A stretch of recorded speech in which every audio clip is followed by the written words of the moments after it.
C'est formidable. Bienvenue donc dans ce 9e cours d'économie d'assurance où nous avons réussi à avoir un enregistreur, mais pas encore le diaporama. Suspense. De quoi allons-nous parler aujourd'hui? Eh bien, de ce dont nous parlions la dernière fois, mais en mieux.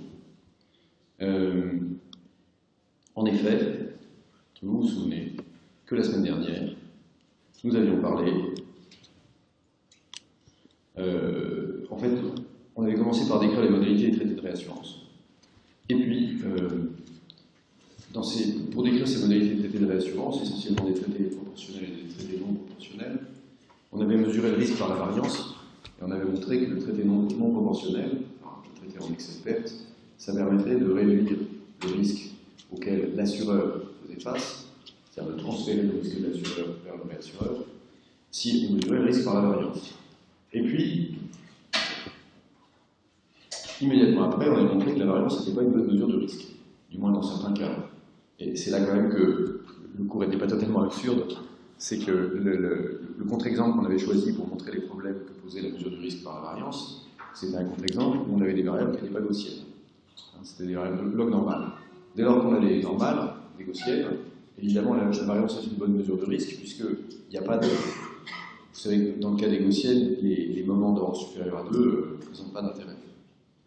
La distribution est entièrement décrite par les deux premiers moments de la distribution, et donc la variance décrit entièrement la dispersion des résultats.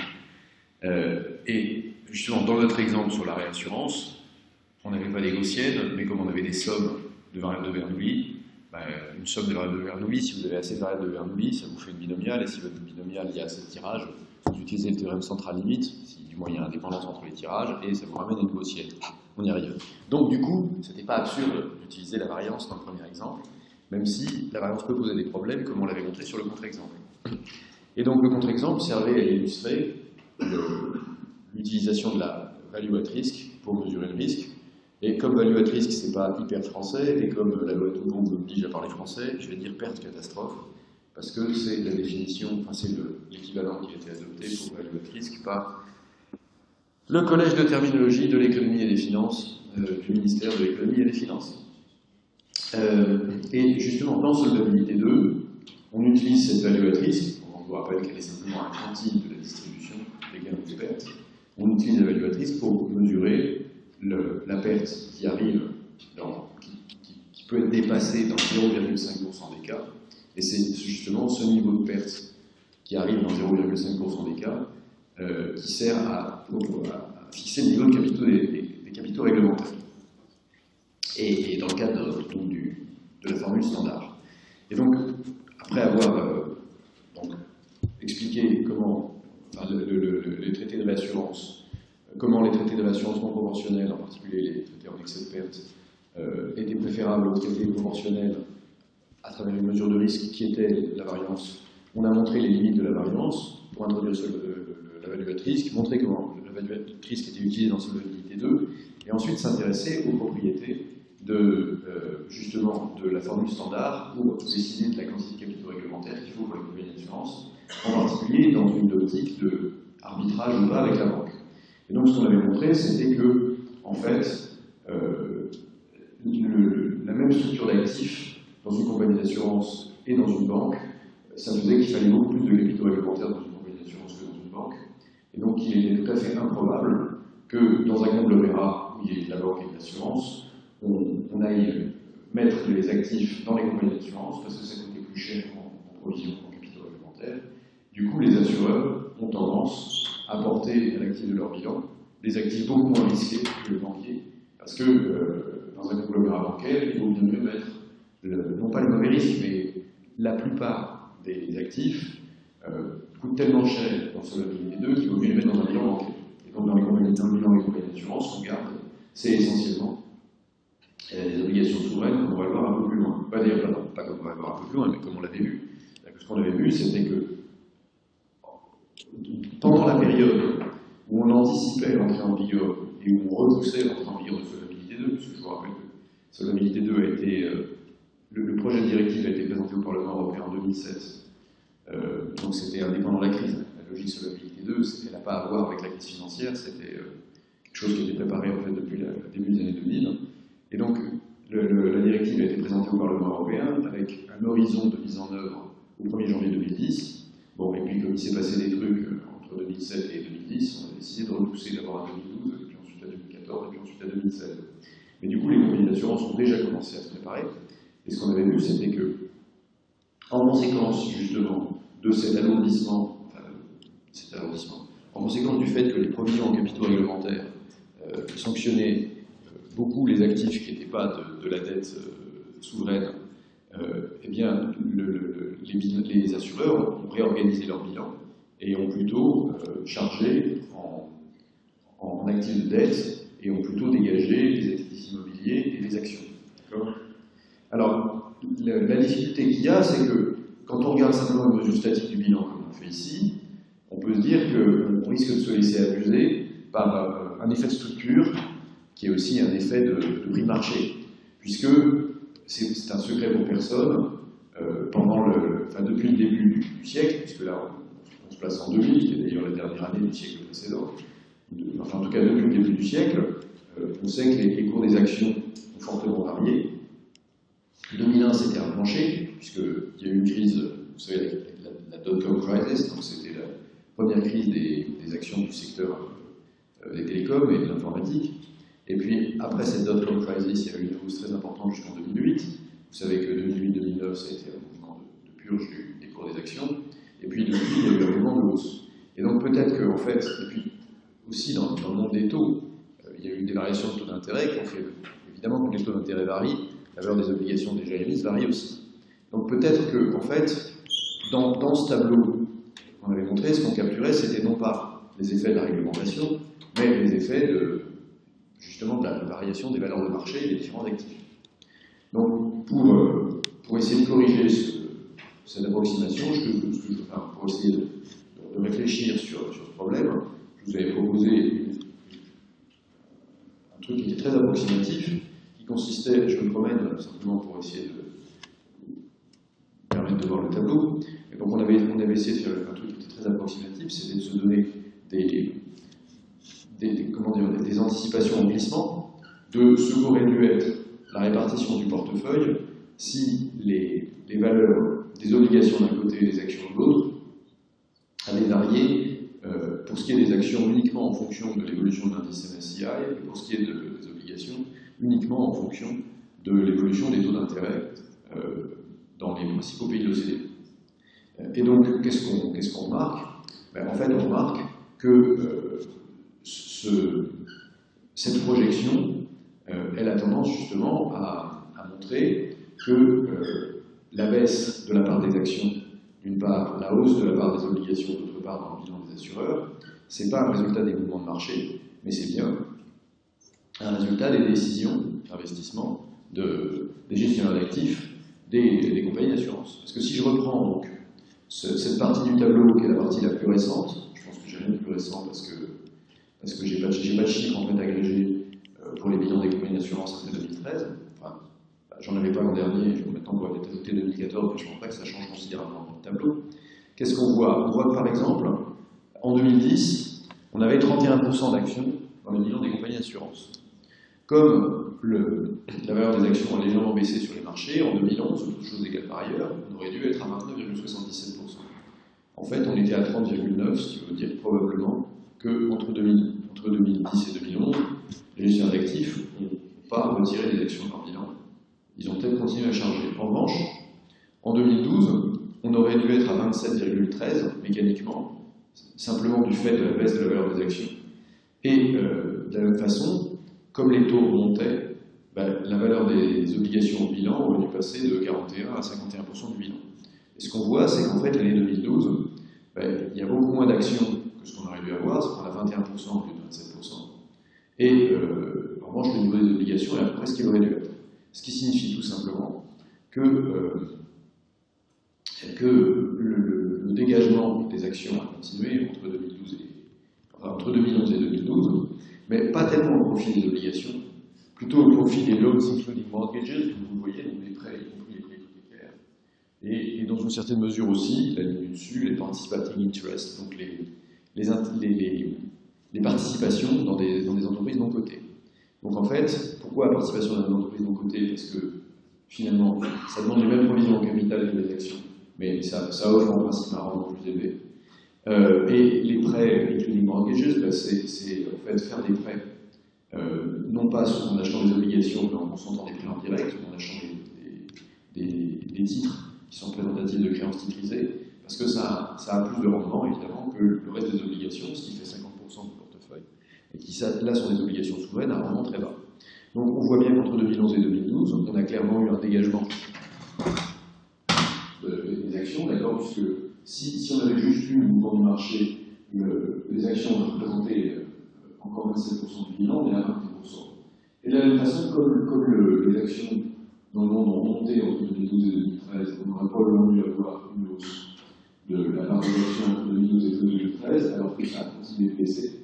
Et inversement, comme les taux sont remontés, la valeur des obligations au bilan a probablement dû baisser, alors qu'elles continuent d'augmenter. Mais c'est aussi le cas d'ailleurs des urban loans. Donc, schématiquement, même s'il y a eu une petite pause entre 2010 et 2011, la marche continue, d'accord, depuis en gros le début de la présentation de solvabilité 2, c'est-à-dire que la part des actions dans l'actif des assureurs baisse, la part des obligations dans l'actif des assureurs baisse. Et donc, on ne peut pas dire que l'arbitrage réglementaire possible à l'intérieur des conglomérats financiers se fasse dans le sens où on mettrait les valeurs les plus risquées dans les bilans des compagnies d'assurance. Les exigences de capitaux réglementaires de solvabilité 2 ont bien joué leur rôle, c'est-à-dire que les assureurs, elles ont joué leur rôle dans la mesure où les assureurs ont aujourd'hui un tiers d'actions en moins dans leur bilan que ce qu'ils avaient il y a 10 ans, et ils ont aujourd'hui 40 ou 50% d'obligations en plus que ce qu'ils avaient il y a 10 ans. Sachant que les obligations ont un mauvais rendement. Bon, et ça c'est pour l'Union européenne à 28 dans son ensemble. Bon, et donc, alors quand je dis que Solvabilité 2 est entrée en vigueur au 1er janvier 2016, je n'entre pas dans les détails parce qu'en fait il y a certains aspects de Solvabilité 2 qui sont repoussés jusqu'à 2019. Mais juste, enfin bon, il suffit de dire que Solvabilité 2 est entrée en vigueur au 1er janvier 2016, puisque de fait, même ce qui entrera en vigueur pleinement au 1er janvier 2019, les assureurs ont commencé à l'intégrer pour faire. Bon. Donc on peut dire que Solvabilité 2 a conduit les compagnies d'assurance en Europe à céder des actions afin d'économiser les capitaux réglementaires, puisque, comme on l'a vu sur le tableau, en 2012 et en 2013 en particulier, si les assureurs avaient seulement gardé les actions qu'ils détenaient, la part de celle-ci dans l'actif aurait beaucoup moins baissé, ce qu'on a observé. Donc on a de bonnes raisons de penser que Solvabilité 2 a un impact sur la politique de gestion d'actifs des assureurs, même si évidemment il faudrait une étude beaucoup plus détaillée pour le prouver, parce que là je me suis contenté d'avoir vraiment une intuition vague pour ce qui était des obligations, et d'utiliser le MSCI pour les actions. Alors il faudrait voir quelle est la composition exacte des portefeuilles des actions des assureurs, et constater comment évolue la valeur de marché de ces actions. Et pas se contenter d'un indice. Bon, néanmoins, il paraît à peu près évident qu'il n'y a pas d'arbitrage réglementaire avec la vente, ou du moins que ça ne se fait pas dans le sens où on met les actifs risqués dans l'assurance, même si, de fait, le rendement des actifs des assureurs paraît quand même pas très bon, puisque si on a essentiellement des titres de dette publique des pays de l'Union européenne à l'actif, puisqu'on a vu que c'était 50%, depuis 2010, le rendement de ces titres-là, même à 10 ans, c'était proche de zéro. Donc de fait, les assureurs, ce qu'ils font, c'est qu'ils conservent les valeurs, mais on ne peut pas dire qu'ils fassent des profits financiers faramineux. Puis il y a quand même un petit sujet qui est l'aspect financement de l'économie. C'est-à-dire que les assureurs avaient 30% de leur bilan en action, ils n'en ont plus que 20%, on pourrait dire qu'ils participent moins au financement de l'économie. Sauf qu'il y a un autre phénomène qui se déroule en parallèle, dont on va nous parler ailleurs, qui est que comme les marchés financiers, en particulier les marchés d'actions, ne sont plus des lieux où il y a du financement net de l'économie, puisque c'est les compagnies qui sont cotées, les entreprises qui sont cotées sur les groupes de valeur, ont plutôt tendance à financer leurs actionnaires que le contraire. Dans le financement net via le marché de titres, aux États-Unis et en Europe, il est négatif. C'est-à-dire que le flux de revenus sortants des entreprises qui sont cotées sous forme de dividendes ou de rachat d'actions est supérieur au flux de revenus entrants sous forme d'émissions d'actions nouvelles depuis la crise. Donc de fait, c'est pas parce que les assureurs ont moins d'actions qu'ils financent moins l'économie, puisque de toute façon les marchés d'actions Alors, donc solvabilité 2 a finalement un effet complexe, dans la mesure où ça a changé le bilan des compagnies d'assurance, et le rôle des assureurs qui était de fournir un financement de long terme, puisque ils avaient un passif de très longue durée, enfin, en particulier les assureurs vie, et donc ils avaient intérêt à équilibrer en mettant un actif en mettant une duration très longue pour l'actif, et c'était une des raisons pour lesquelles les assureurs vie avaient beaucoup d'actions dans leur bilan. Et tout ça, ça a quand même pas mal changé, pas seulement sous l'effet de la crise, mais probablement sous l'effet de solvabilité. Bon, il est vrai que la crise a aussi redoublé l'effet de solvabilité 2, puisque dans solvabilité 2, on est censé tenir compte d'une distribution des rendements qui tient compte de l'historique, et donc de fait, l'une des raisons pour lesquelles on a tellement retardé l'entrée en vigueur de solvabilité 2, c'était que quand on mettait les années de crise dans l'historique des rendements, ça augmentait considérablement la quantité de capitaux réglementaires pour les entreprises. Mais assez pour solvabilité 2, on va attaquer les autres aspects de la réglementation, puisqu'on s'était dit, je ne retrouve plus le transparent, je n'ai pas envie de perdre du temps à revenir en arrière, mais on s'était dit que dans les aspects importants de la réglementation à considérer, il y avait certes la réglementation des capitaux propres, qui permettait d'éviter les problèmes de solvabilité et de liquidité des entreprises financières. Bon, c'est une chose dont on vous a rebattu les oreilles avec les banques, mais on avait aussi dit que dans le cas des assurances, justement, ces capitaux réglementaires, ça jouait un rôle probablement moins crucial que dans le cas des banques, parce que le modèle économique des compagnies d'assurance faisait que, normalement, les compagnies d'assurance ont un cash flow positif. Elles ont un cash flow positif puisqu'elles font payer les primes et elles dépensent ensuite. Donc, du coup, elles ont probablement moins de problèmes de liquidité que les banques. Et d'ailleurs, il y a quelque chose de bizarre dans solvabilité 2 qui est de s'intéresser uniquement aux capitaux réglementaires et pas du tout aux provisions, sachant que les provisions, c'est quand même plus de 85% du passif. Et donc, l'essentiel de la question de la solvabilité des compagnies d'assurance est quand même lié à la manière dont on provisionne les risques. Comme les risques, c'est-à-dire concrètement la contrepartie de l'encaissement des primes. Donc, ce qu'on a examiné là, c'était plutôt les conséquences induites par solvabilité 2 que l'importance de solvabilité 2 pour garantir la solvabilité des compagnies d'assurance. En revanche, quand vous étudiez Bâle pour les banques, le sujet Bâle, c'est vraiment la solvabilité des banques.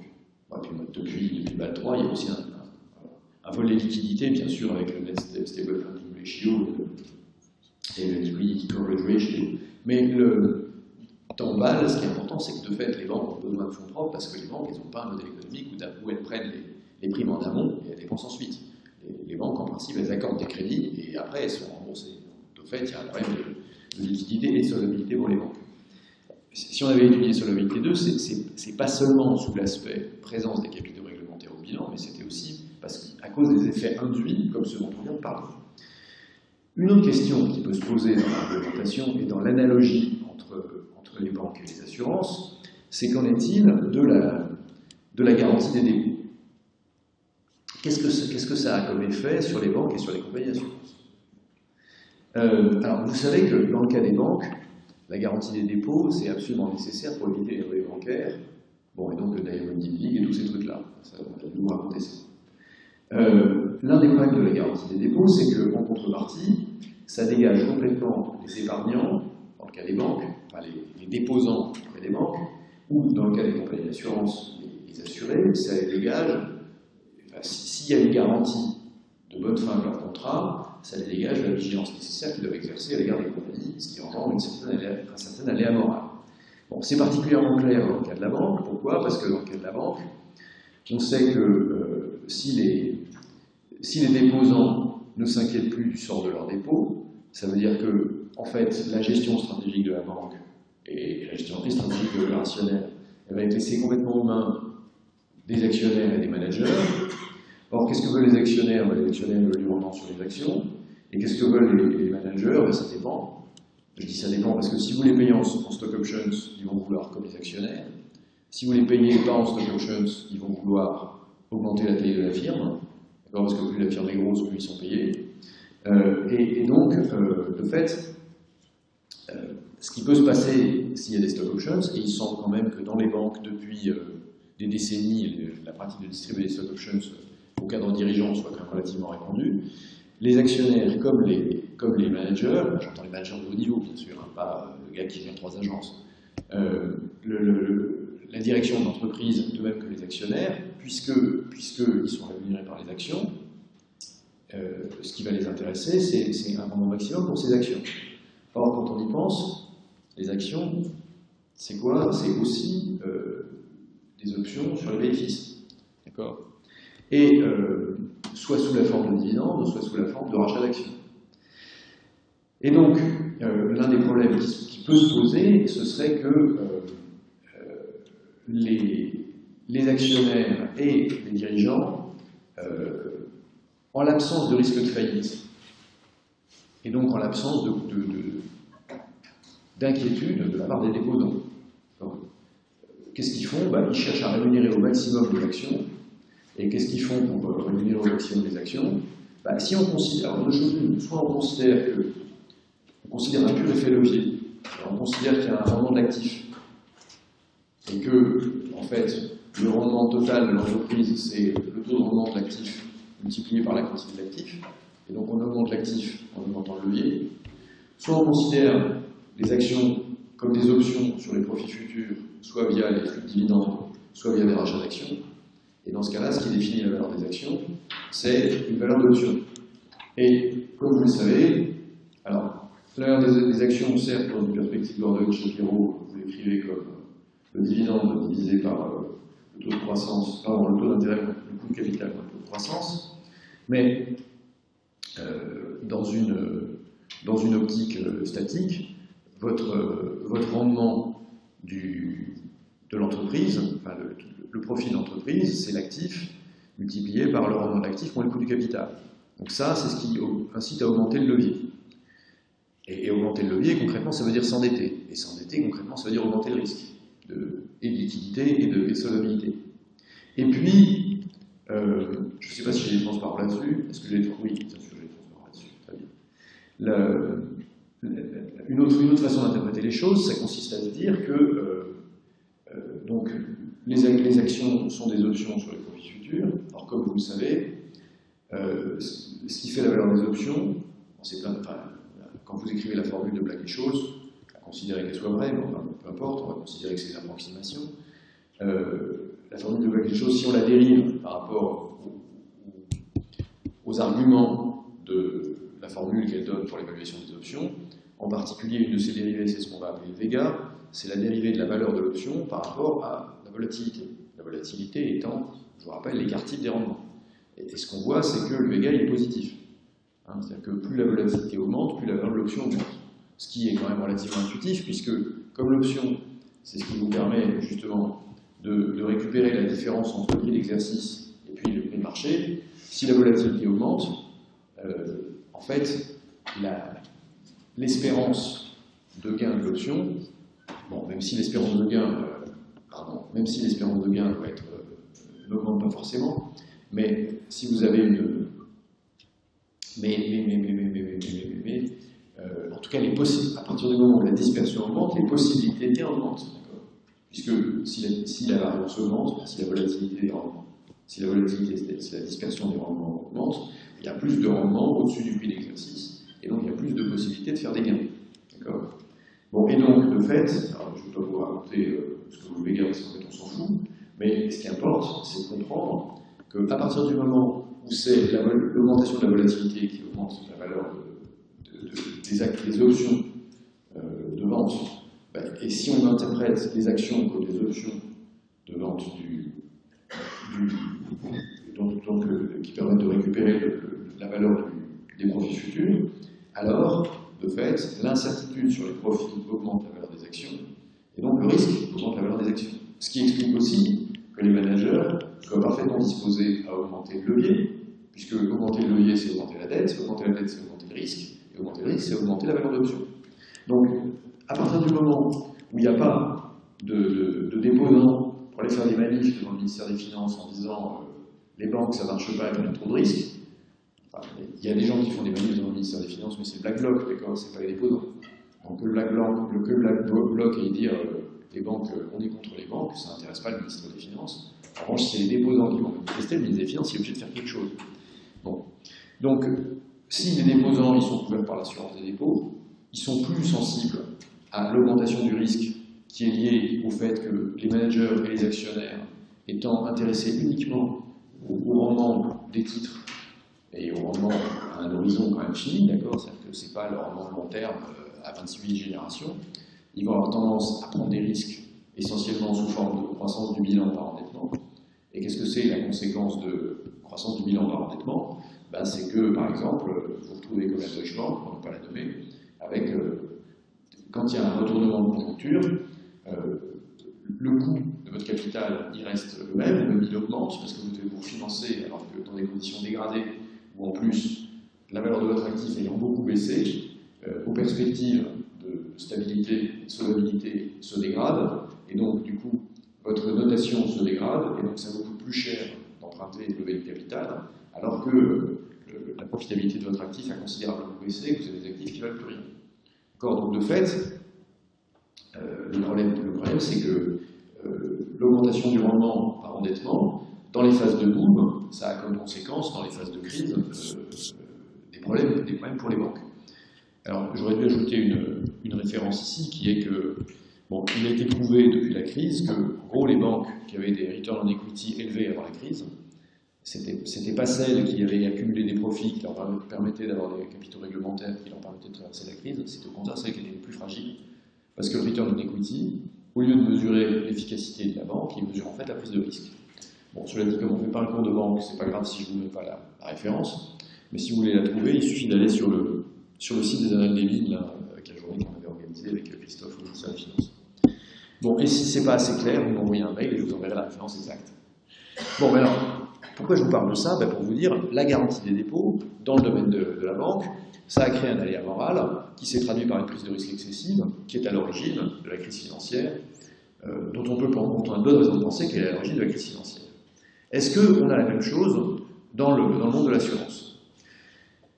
Alors, vous pourrez être tenté de dire que de toute façon, dans l'assurance, c'est pas le problème, puisqu'en fait, d'abord, il n'y a pas de garantie des dépôts, donc on ne va pas s'inquiéter de la garantie des dépôts, que les assureurs ne peuvent pas créer de monnaie, donc du coup, ils ne peuvent pas augmenter leurs actifs n'importe comment, et que, en fait, les compagnies d'assurance, dans la mesure où ils doivent souscrire pour augmenter leurs actifs, dans la mesure où ils doivent émettre des contrats d'assurance, le problème, en fait, n'est pas là. Le problème, il est de savoir si les contrats sont correctement tarifés. S'il y a de la concurrence, bah, ils seront forcément... le problème, c'est qu'ils risquent d'être sous-tarifés. S'il n'y a pas de concurrence, le problème, en revanche, c'est que les compagnies peuvent avoir tendance à exploiter les clients en les surfacturant. Bon, alors ça peut être un premier problème. Ce n'est pas le problème majeur actuellement dans l'Union européenne. Il peut y avoir des poches de ce problème-là. Par exemple, il y a eu un énorme problème au Royaume-Uni au début des années 2000, avec ce qu'on a appelé la Personal Protection Insurance, qui était en gros de l'assurance insolvabilité pour l'ensemble de vos crédits. Donc ça, les assureurs britanniques, en fait, les groupes de banques assurances britanniques, les filiales d'assurance des banques britanniques, ont fait acheter aux clients britanniques des assurances emprunteurs qui couvraient toutes leurs dettes. Le problème, c'est qu'en général, ils étaient déjà assurés. Donc ils ont payé 2 fois pour une assurance, dont ils avaient en général pas besoin. Bon, et donc, quand les associations de consommateurs se sont saisies de ce problème, on a vu que les associations de consommateurs britanniques qui étaient assez actives dans le domaine financier, avec le rapport et l'enquête qu'elles ont lancée là sur justement la question de la façon dont on tarife les clients anciens, les clients fidèles. Là, en fait, au début des années 2000, il y a eu une enquête justement des associations de consommateurs britanniques qui a montré qu'il y avait des millions de Britanniques qui payaient des primes d'assurance crédit pour rien. Et donc, ça fait un problème suffisamment considérable pour que, finalement, le gouvernement nomme à la tête de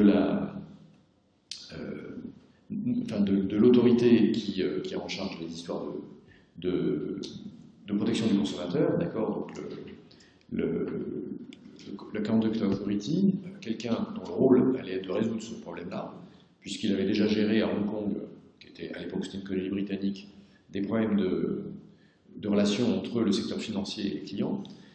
Et de fait, le résultat en Bretagne, c'est qu'il y a eu 30 milliards de livres d'indemnités payés aux assurés. 30 milliards de livres d'indemnités, je ne sais pas si vous voyez le truc quand même. Donc ça, c'est de la surfacturation massive. Mais ça n'est possible que quand, soit il n'y a pas de concurrence, soit il y a des vrais problèmes d'exploitation de la clientèle. Normalement, c'est quand même le rôle des autorités de faire attention à ça. En revanche, dès lors qu'il y a une concurrence forte, le problème des compagnies, ça ne va pas être la garantie des dépôts, ça ne va pas être le fait qu'elles exploitent les clients parce qu'elles ne peuvent pas, parce qu'il y a de la concurrence. Ça va plutôt être que pour prendre des parts de marché, elles vont avoir tendance à sous-tarifer. C'est un problème dont on a déjà parlé. Sous-tarifer, ça veut dire quoi? Ça veut dire que vous souscrivez des primes, enfin vous souscrivez des contrats en échange d'une prime qui ne permet pas de couvrir l'espérance mathématique de sinistre. Et donc il y a un moment où il va y avoir un problème. Et ce moment est d'autant plus différé que la durée de vie de vos engagements est longue. Donc sur des contrats qui ne durent pas très longtemps, en particulier par exemple les toujours mutuelles santé, vous n'allez pas pouvoir faire de la cavalerie très longtemps. Sur les contrats où il y a des engagements un peu plus différés, ça peut aussi être le cas avec la responsabilité civile automobile, parce que par exemple, en responsabilité civile automobile, si vous faites traîner toutes les affaires qui sont coûteuses, c'est-à-dire les corporels graves, de fait, vous pouvez durer pendant 2 ou 3 ans en sous-tarifant. Bon, alors qu'est-ce qui se passe quand on a ce problème-là? On a qu'en général, dans la mesure où les assureurs ont un cash flow positif, ils vont pouvoir dissimuler le problème pendant un certain temps, et puis quand le problème est manifeste, ils risquent de faire ce qu'on appelle gambling for resurrection, c'est-à-dire qu'ils vont prendre des risques excessifs, en pensant que ça va leur permettre éventuellement de se refaire. Est-ce qu'on a des exemples concrets de ça? On a un exemple concret.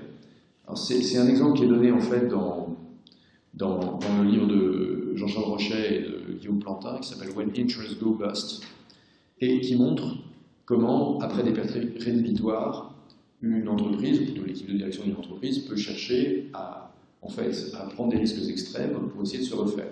Un peu gambling for resurrection, vous voyez la métaphore, gambling c'est jouer au jeu d'argent, for resurrection c'est quand on est déjà mort. Donc le type même de gambling for resurrection, c'est que vous avez tout perdu au poker. Qu'est-ce que vous faites? Vous vous faites prêter je ne sais pas combien, à je ne sais pas quel taux d'intérêt, en vous disant que vous allez vous refaire. Puis vous mettez tout sur une seule partie. Puis évidemment, vous perdez tout. Enfin, c'est ce qui arrive la plupart du temps. Mais votre espoir, quand vous faites ça, c'est que vous allez vous refaire, c'est-à-dire gagner de quoi et rembourser votre dette et reprendre tout ce que vous avez perdu. C'est évidemment une opération très risquée, puisque en fait, ce que vous voulez, c'est avoir la possibilité de regagner beaucoup sur une seule partie, donc forcément avec une probabilité faible. Bon, alors quand c'est votre argent et le poker, tant mieux pour vous, tant pis pour vous. Quand c'est l'argent des assurés, dans le cas d'une compagnie d'assurance, c'est un peu plus problématique. Alors qu'est-ce que c'est l'exemple que donnent Rochet et Plantin de Gambling for Resurrection? C'est l'exemple d'une compagnie d'assurance britannique qui s'est en fait lancée dans les années 80 et qui, dans les années 90, occupe une part de marché significative au Royaume-Uni, mais sa croissance s'arrête avec des à-coups bizarres. C'est-à-dire que pendant l'année fiscale de 1995, elle augmente le montant des prix de souscrits de 40%, mais pendant l'année fiscale suivante de seulement 1%. Et puis en 96-97, elle repart à la hausse avec 28%, et puis en 97-98, c'est quand même en partie la crise asiatique, d'accord. Donc là, elle se retrouve avec une baisse de 22% des plus souscrits, et puis elle repart à la hausse. C'est une entreprise qui, après une croissance importante, elle est partie pas grande, mais elle est partie de 0 dans les années 80. Elle est arrivée à 5% du marché britannique au début des années 90, et elle a des à-coups très forts. Qu'est-ce qu'on voit là-dedans? On voit que il y a quand même un truc assez bizarre, c'est que c'est la dernière ligne là. En fait, quand on regarde Runoff of Outstanding Claims, ce que c'est en gros, c'est des provisions pour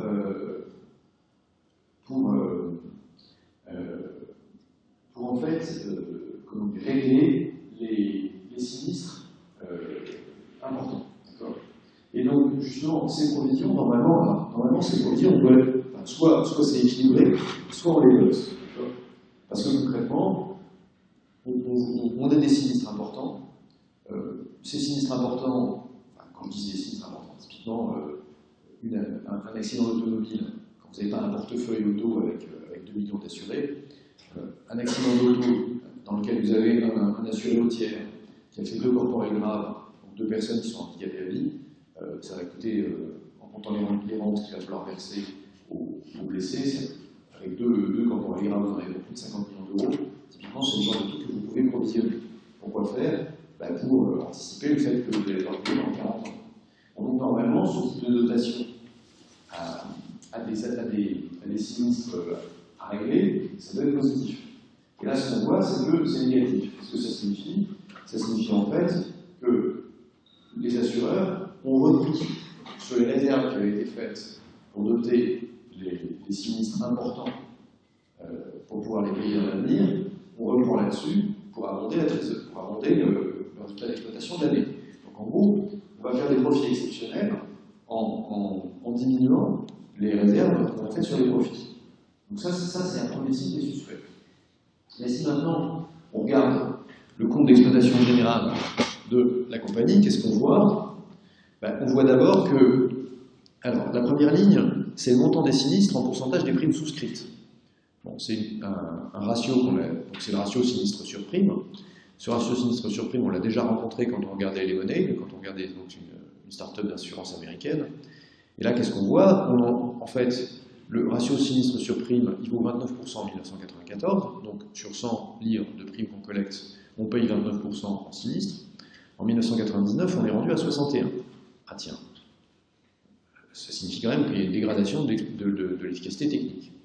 Alors, est-ce que c'est légitime de ne payer que 29% de primes? Ça dépend. Si vous avez une activité vie et que vous démarrez, c'est tout à fait normal que le ratio sinistre sur prime soit très bas, puisque, dans une activité vie, on ne parle pas vraiment de sinistre sur prime. Mais en tout cas, en 1994, après tout, si vous avez souscrit les bons risques, tant mieux pour vous si vous avez un ratio sinistre sur prime qui est bas. On a ensuite une ligne variation des provisions. Variation des provisions, on voit que la variation des provisions, dans un premier temps, elle augmente un rythme important.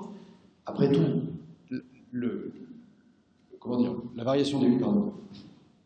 Ça, c'est en gros, quelle est la dotation? Alors, il ne s'agit pas du tout de variation des provisions. Il s'agit du pourcentage des primes qui est affecté à l'augmentation des provisions mathématiques d'assurance, c'est-à-dire au passif du bilan. Concrètement, si le ratio sinistre sur prime c'est 29%, il n'y a pas de loi mécanique. Mais en tout cas, ce qu'on voit surtout, c'est que justement, cette variation du pourcentage des primes, de ce pourcentage des primes qui est consacré à l'augmentation des provisions, c'est un quart des primes au début de la période, et c'est devenu une quantité négative à la fin de la période. Concrètement, à la fin de la période, qu'est-ce qu'on fait? Là, cette fois-ci, on diminue les provisions mathématiques d'assurance au passif. À quoi ça sert de diminuer les provisions mathématiques d'assurance au passif? Ça sert simplement à ce que le montant des provisions mathématiques corresponde à l'actif. Donc, mais en tout cas, concrètement, quand vous dites que vous passez une partie des primes en augmentation des provisions, ça veut dire aussi que vous devez les mettre dans le bilan à l'actif, en face des provisions. Et donc concrètement, ça veut dire que vous augmentez vous dotez, à chaque fois que vous souscrivez à un contrat, il y a une part du contrat, il y a une part de la prime qui va servir à indemniser, et puis il y a une part de la prime qui va servir à garder du biscuit pour les risques futurs. Les coûts opérationnels, ils augmentent considérablement aussi. Les cessions via la réassurance, puisque ce qu'on appelle la cession, c'est donc la cession à des réassureurs. Ce qu'on voit, c'est qu'au début de la période, on cède une proportion non négligeable des risques. À la fin de la période, on cède 0. Et pourquoi est-ce qu'on cède 0? Tout simplement parce qu'on a pris les moyens de payer les effets de l'assurance. Et donc, on garde tous les risques, non pas parce qu'on sait les gérer, mais simplement parce qu'on les diffère au maximum. Donc, en fait, quand on a l'ensemble des coûts rapportés aux primes, on voit qu'en 1994, on est à 54%, et en 1997, on est déjà pratiquement à 100%. On est pratiquement à 100% parce que les coûts opérationnels ont augmenté, parce qu'on cède moins aux assureurs, alors même qu'on n'est plus capable de constituer des provisions. Bon, donc manifestement, il y a une dégradation de la gestion de la compagnie. Si maintenant, au lieu de regarder le compte d'exploitation, on regarde le bilan, qu'est-ce qui se passe? Ben, il se passe que dans le bilan, on a de moins en moins d'investissement, on a de plus en plus de... Alors qu'est-ce que c'est que ce en attente? En fait, c'est tout simplement que ce sont des primes qui ont été, des contrats qui ont été souscrits, et dont les primes n'ont pas été payées.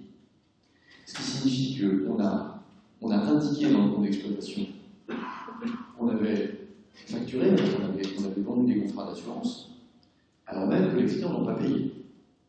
Donc on a vendu des contrats d'assurance à crédit.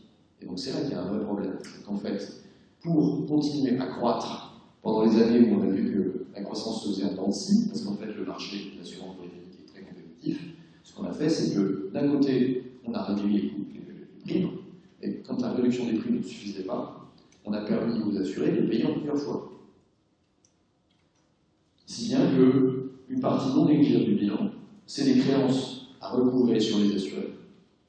Créances qui seront probablement jamais retrouvées.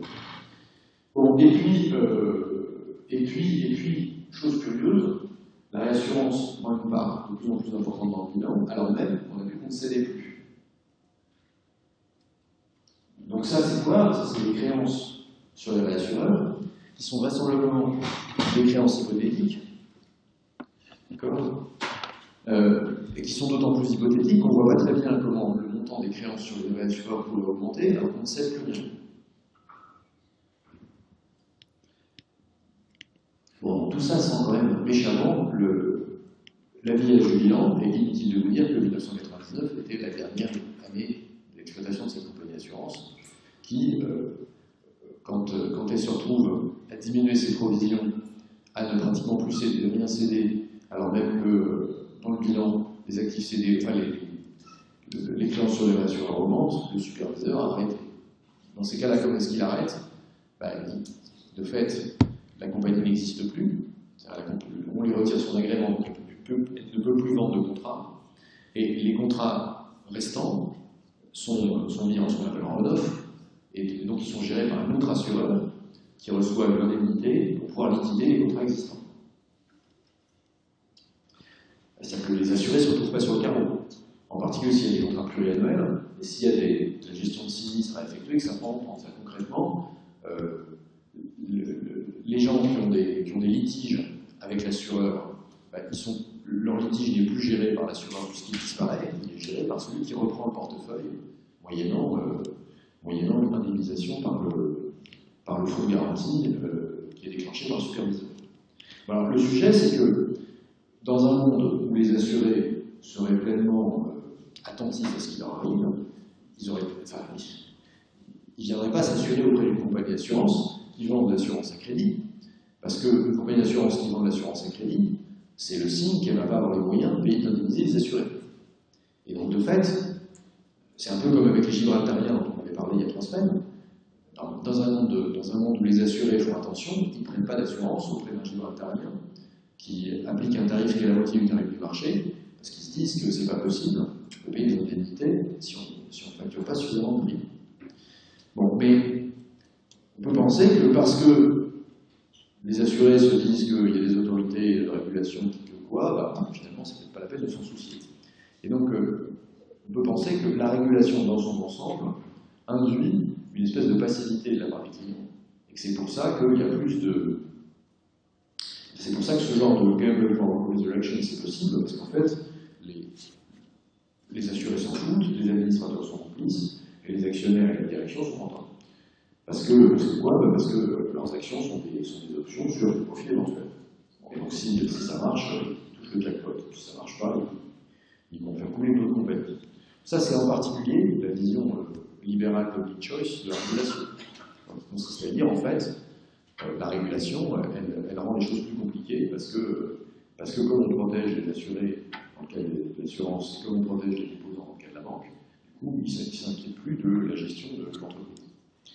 Il y a aussi que, d'une certaine façon, un peu comme dans le paradoxe du vote, de toute façon, pour un assuré en particulier, avant de s'assurer, il ne va pas regarder tous les comptes d'exploitation et tous les bilans des compagnies d'assurance dans les dernières années pour savoir lesquels sont fiables et lesquels ne sont pas fiables. Bon, donc, de fait, il n'y a pas que le paradoxe de la régulation, il y a aussi le paradoxe du vote, d'une certaine manière, qui fait que de toute façon le rôle individuel de chaque assuré ou de chaque déposant pour discipliner l'entreprise financière paraît nul.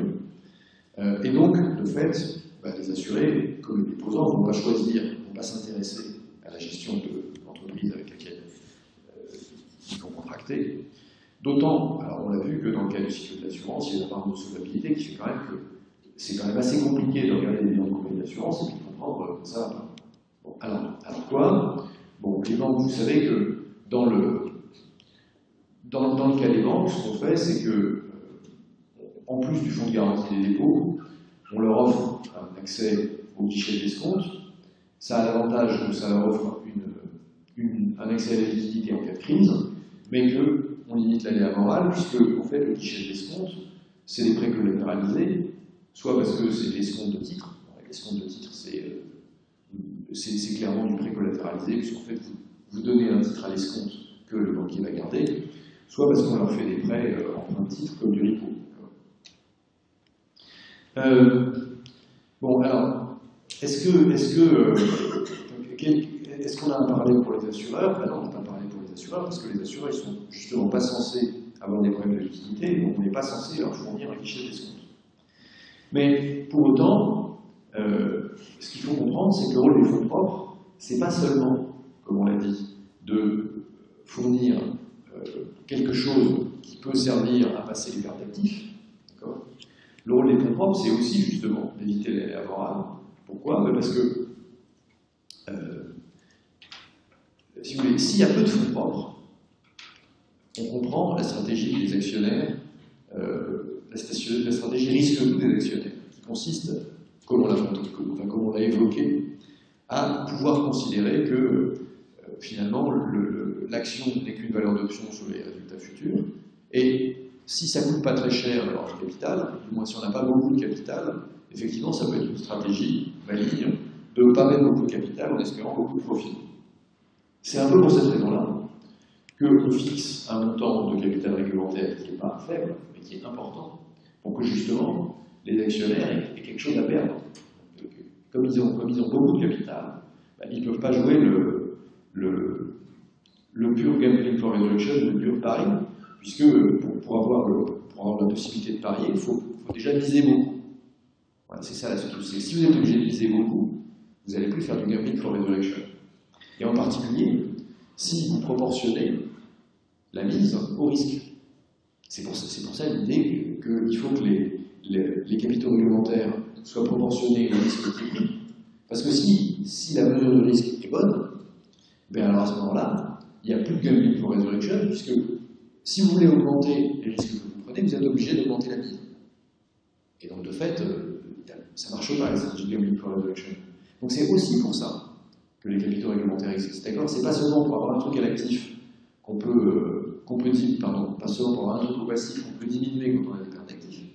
Ce qui est l'interprétation classique en banque des fonds propres. Quand on vous dit, ben voilà, les accords de Bâle, ça a été signé après la crise de la dette des émergents parce que le Mexique avait entraîné des difficultés pour les banques américaines qui avaient prêté au Mexique, et donc il fallait des fonds propres qui pouvaient absorber les pertes. Mais ce n'est pas seulement les fonds propres qui absorbent les pertes, et surtout pas dans le cas de l'assurance. Les fonds propres, c'est aussi ce qui évite justement que les actionnaires et le management du Williams Options aient des stratégies de gambling for resurrection, donc de prise de risque excessif, puisque normalement la prise de risque doit se lire dans le niveau de fonds propres. Bon, alors on rappelle, ce qu'on entend par fonds propres, c'est, on l'a dit, capital social. Dans le cas des mutuelles d'assurance, il n'y a pas de capital social, enfin le capital social, pardon, il n'y a pas d'action, donc il est certifié mutualiste, et puis il y a une possibilité pour les mutuelles de faire des rappels de cotisation, donc de demander à leurs clients de contribuer. On a aussi des bénéfices mis en réserve, et puis les sociétés commerciales, les mutuelles, peuvent émettre une série de titres hybrides, ce qu'on va appeler des titres hybrides, c'est-à-dire en américain preferred stocks. Qu'est-ce que c'est? C'est soit des titres de capital comme des actions mais qui ne donnent pas les droits de vote, soit des titres qui donnent des droits de vote mais qui donnent aussi des dividendes privilégiés. Par exemple, ce qu'on appelle les dividend pushers, qui en fait vous donnent droit à un schéma de rémunération qui est préétabli indépendamment de l'activité de l'entreprise. Par contre, ça vous donne droit à un dividende qui est 6% du capital par an. Mais, contrairement à une obligation, c'est pour ça qu'il y a une prime par rapport au taux d'obligation, s'il y a liquidation, vous êtes considéré comme un actionnaire, et donc vous êtes indemnisé après les porteurs, les créanciers qui ont leur affaire, qui sont les obligataires. D'accord. Ensuite, justement, vous avez des types de dettes complexes, à côté de la dette classique, enfin, puisque la dette classique, ce n'est pas des fonds propres, et vous avez dans les quasi-fonds propres la dette subordonnée et la dette contingente. Je pense que je vous ai raconté pourquoi la dette subordonnée était subordonnée et à quoi la dette contingente était contingente. D'accord. Bon, donc ça c'est vu. Donc au bout du compte, l'idée, ce serait que... Enfin, l'idée, si on veut limiter la prise de risque par les actionnaire, ça devrait donc être de limiter cette prise de risque en faisant que, finalement, le coût du Gambling for Resurrection est trop élevé pour que ça vaille la peine. De ce point de vue-là, la création de catégories de capitaux réglementaires bizarroïdes comme les Coco Bonds ou la dette subordonnée, c'est un peu problématique. Pourquoi c'est un peu problématique?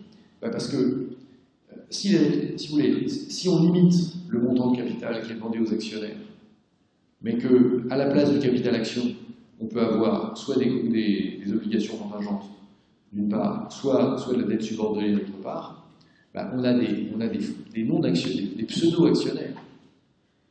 Et finalement, les actionnaires vont devoir mettre moins, et ça augmente leur incitation, ça augmente la possibilité pour eux de faire du gambling for resurrection. C'est une des critiques des capitaux hybrides.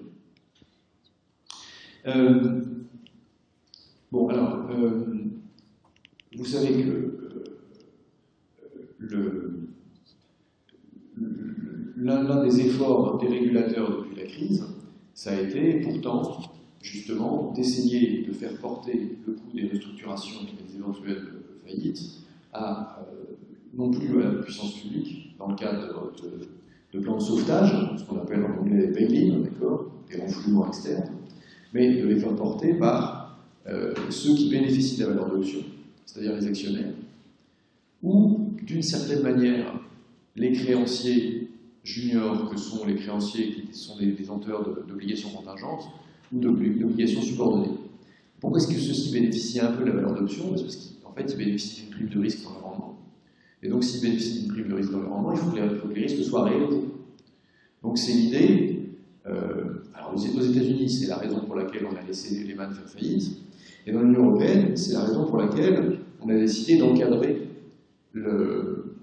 les difficultés des établissements de crédit, de sorte qu'on n'ait pas une inégalité complète entre certains États où, en fait, quand vous étiez actionnaire ou créancier junior, vous vous trouviez avec la possibilité d'une liquidation, alors que dans d'autres États, vous alliez être protégé par la puissance publique.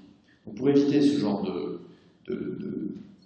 d'inégalité, d'irrégularité, ce qu'on a fait en 2014, c'est qu'on a aligné le régime de résolution, puisque pour les banques, on ne dit pas liquidation, ça fait peur, on dit résolution, d'accord, avec un règlement, une directive, pardon, qui a créé le mécanisme de résolution unique et le fonds de résolution unique. Bon, évidemment, tout ça n'existe pas pour les assureurs, et donc la question est, encore une fois, qu'est-ce qu'il y a comme parallèle dans le cas de l'assurance? Bon, qu'est-ce qu'il y a comme parallèle dans le cas de l'assurance? Il y a dans le cas de l'assurance que vous savez que l'assurance, elle est régulée et supervisée à l'échelle nationale de l'Union européenne. Il n'y a pas de mécanisme de supervision unique, il n'y a pas de mécanisme de résolution unique dans l'assurance comme il y a dans le cas de la banque. Et donc se pose la question de savoir est-ce qu'il y a une harmonisation ou une convergence des pratiques de supervision. Et alors, toute la nuance d'ailleurs est justement entre harmonisation et supervision et convergence. C'est-à-dire que de fait, c'est l'un des rôles de l'EIOPA, de l'Autorité européenne des pensions professionnelles et des assurances, d'assurer la convergence des pratiques de contrôle, mais pas l'harmonisation, parce que l'harmonisation, c'est quand on a déjà convergé. Bon, alors de ce point de vue-là, est-ce qu'il y a une convergence, par exemple, sur les modalités d'intervention des contrôleurs dans les problèmes de résolution, comme il y a avec le mécanisme de supervision unique, en principe, et le mécanisme de résolution unique, où en principe il y a un rebook européen, et puis c'est la Banque centrale et le mécanisme de supervision qui font, en fait, dans le cas de l'assurance, non. On a vu qu'avec RBC, aux États-Unis, il y avait des seuils automatiques, et en particulier, on a vu que quand une compagnie d'assurance aux États-Unis a un niveau de capital réglementaire qui est inférieur à 70% du niveau prescrit par la règle RBC, alors le régulateur doit intervenir, soit pour capitaliser, soit pour résoudre, si vous ne voulez pas dire liquider, en français liquider. Liquider, ça veut dire quoi? Ça veut dire qu'on arrête la compagnie et on refile le portefeuille des contrats à une autre qui va se payer avec l'actif, ça ne suffit pas, avec une subvention de toujours garantie.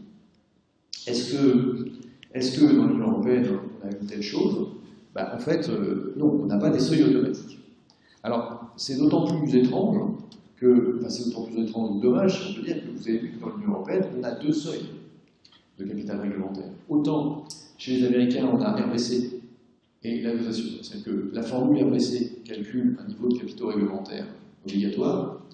Il faut avoir 200% de ce niveau pour être considéré comme parfaitement en bonne santé, mais de toute façon, le régulateur ne vous embêtera pas quand vous êtes entre 150% et 200. C'est juste quand vous descendez en dessous de 150% qu'il va vous demander comment vous comptez revenir à 200. Dans l'Union européenne, on a deux niveaux. On a vu qu'on avait un Solvency Capital Requirement, qui est en gros la valeur de risque à 99,5% des risques dans les différents modules.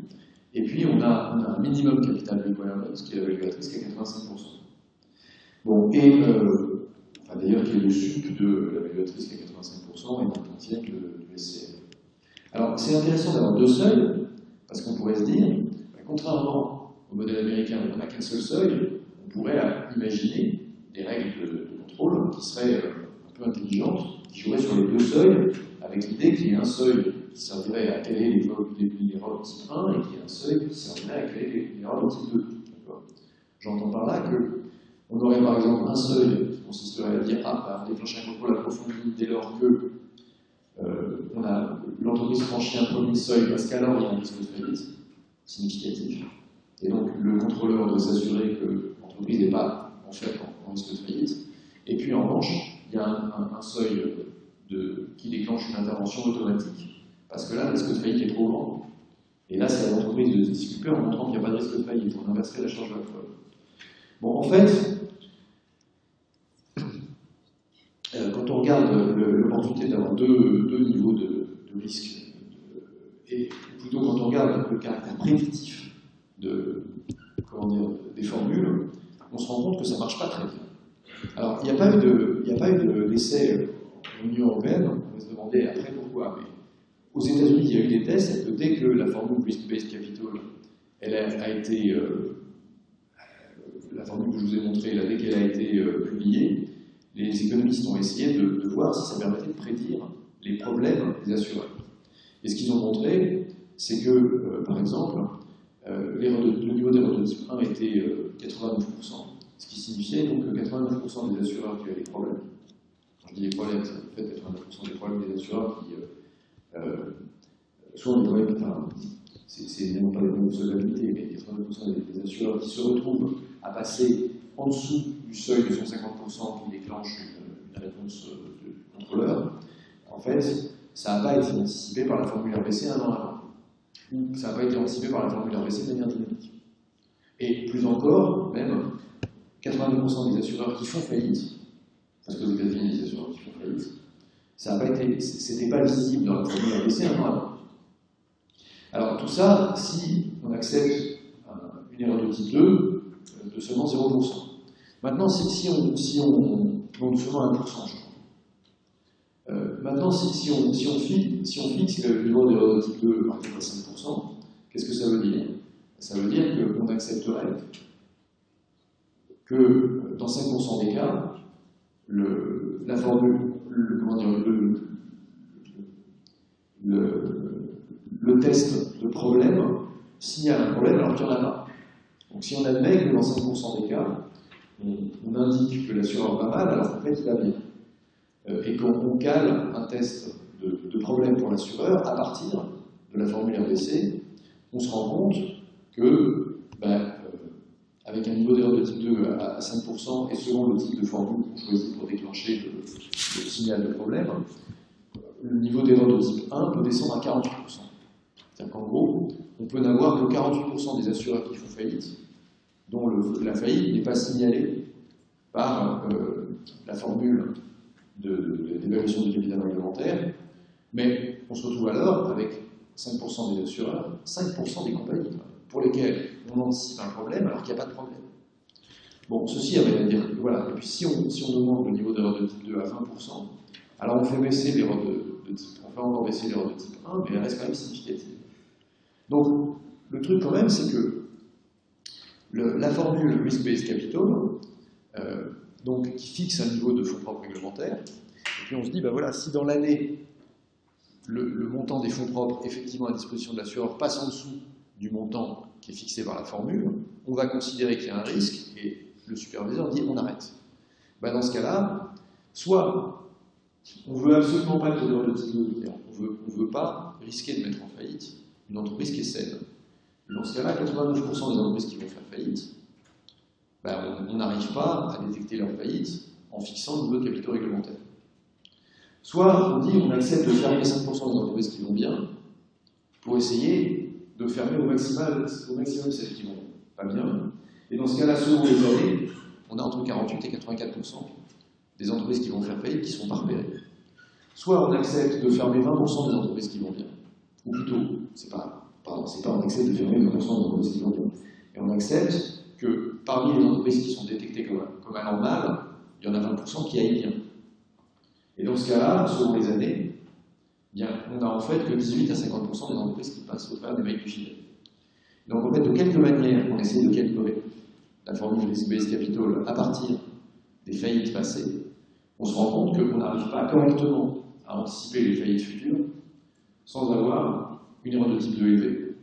C'est-à-dire sans se retrouver à prédire la faillite d'entreprises qui vont très bien, qui ne feront pas faillite. Du coup, dans un modèle où on a les informations qui sont celles de Risk-Based Capital et pas plus, et où on n'a qu'un seul seuil, ben, le seul moyen de diminuer la probabilité qu'on n'anticipe pas les difficultés d'une compagnie, c'est d'augmenter la probabilité qu'on croit qu'une entreprise qui va bien ait des problèmes. Donc, le seul moyen de diminuer l'erreur de type 1, c'est d'augmenter l'erreur de type 2. Et de fait, ce qu'on voit, c'est que l'arbitrage entre erreur de type 1 et erreur de type 2, ça amène à des choses qui ne sont pas admissibles. Parce que soit on ne prend pas de risque d'erreur de type 2, on n'arrive pas à détecter les entreprises qui vont faire faillite, et du coup on a une erreur de type 1 très élevée, soit si on a un risque d'erreur de type 1 faible, il faut avoir un niveau d'erreur de type 2 insupportable. C'est-à-dire que quand même qu'une entreprise sur 5 qui soit déclarée comme étant potentiellement en faillite au cours de l'année se trouve être une entreprise en bonne santé, c'est que le test ne marche pas. Donc, on aurait pu interpréter l'existence des deux seuils, Solvency Capital Requirement et Minimum Capital Requirement, comme une espèce de réponse à ce problème, en se disant qu'on allait calibrer le Solvency Capital Requirement pour nous dire ah, attention, cette entreprise est dans le pool des entreprises qui ont une chance d'avoir un problème dans l'année. Et le Minimum Capital Requirement comme étant la quantité qui nous disait ah, là, celle-là, c'est sûr qu'elle va faire faillite. Bon, en fait, c'est pas du tout comme ça que ça a fonctionné. Pourquoi? Parce qu'il suffit de regarder une chose.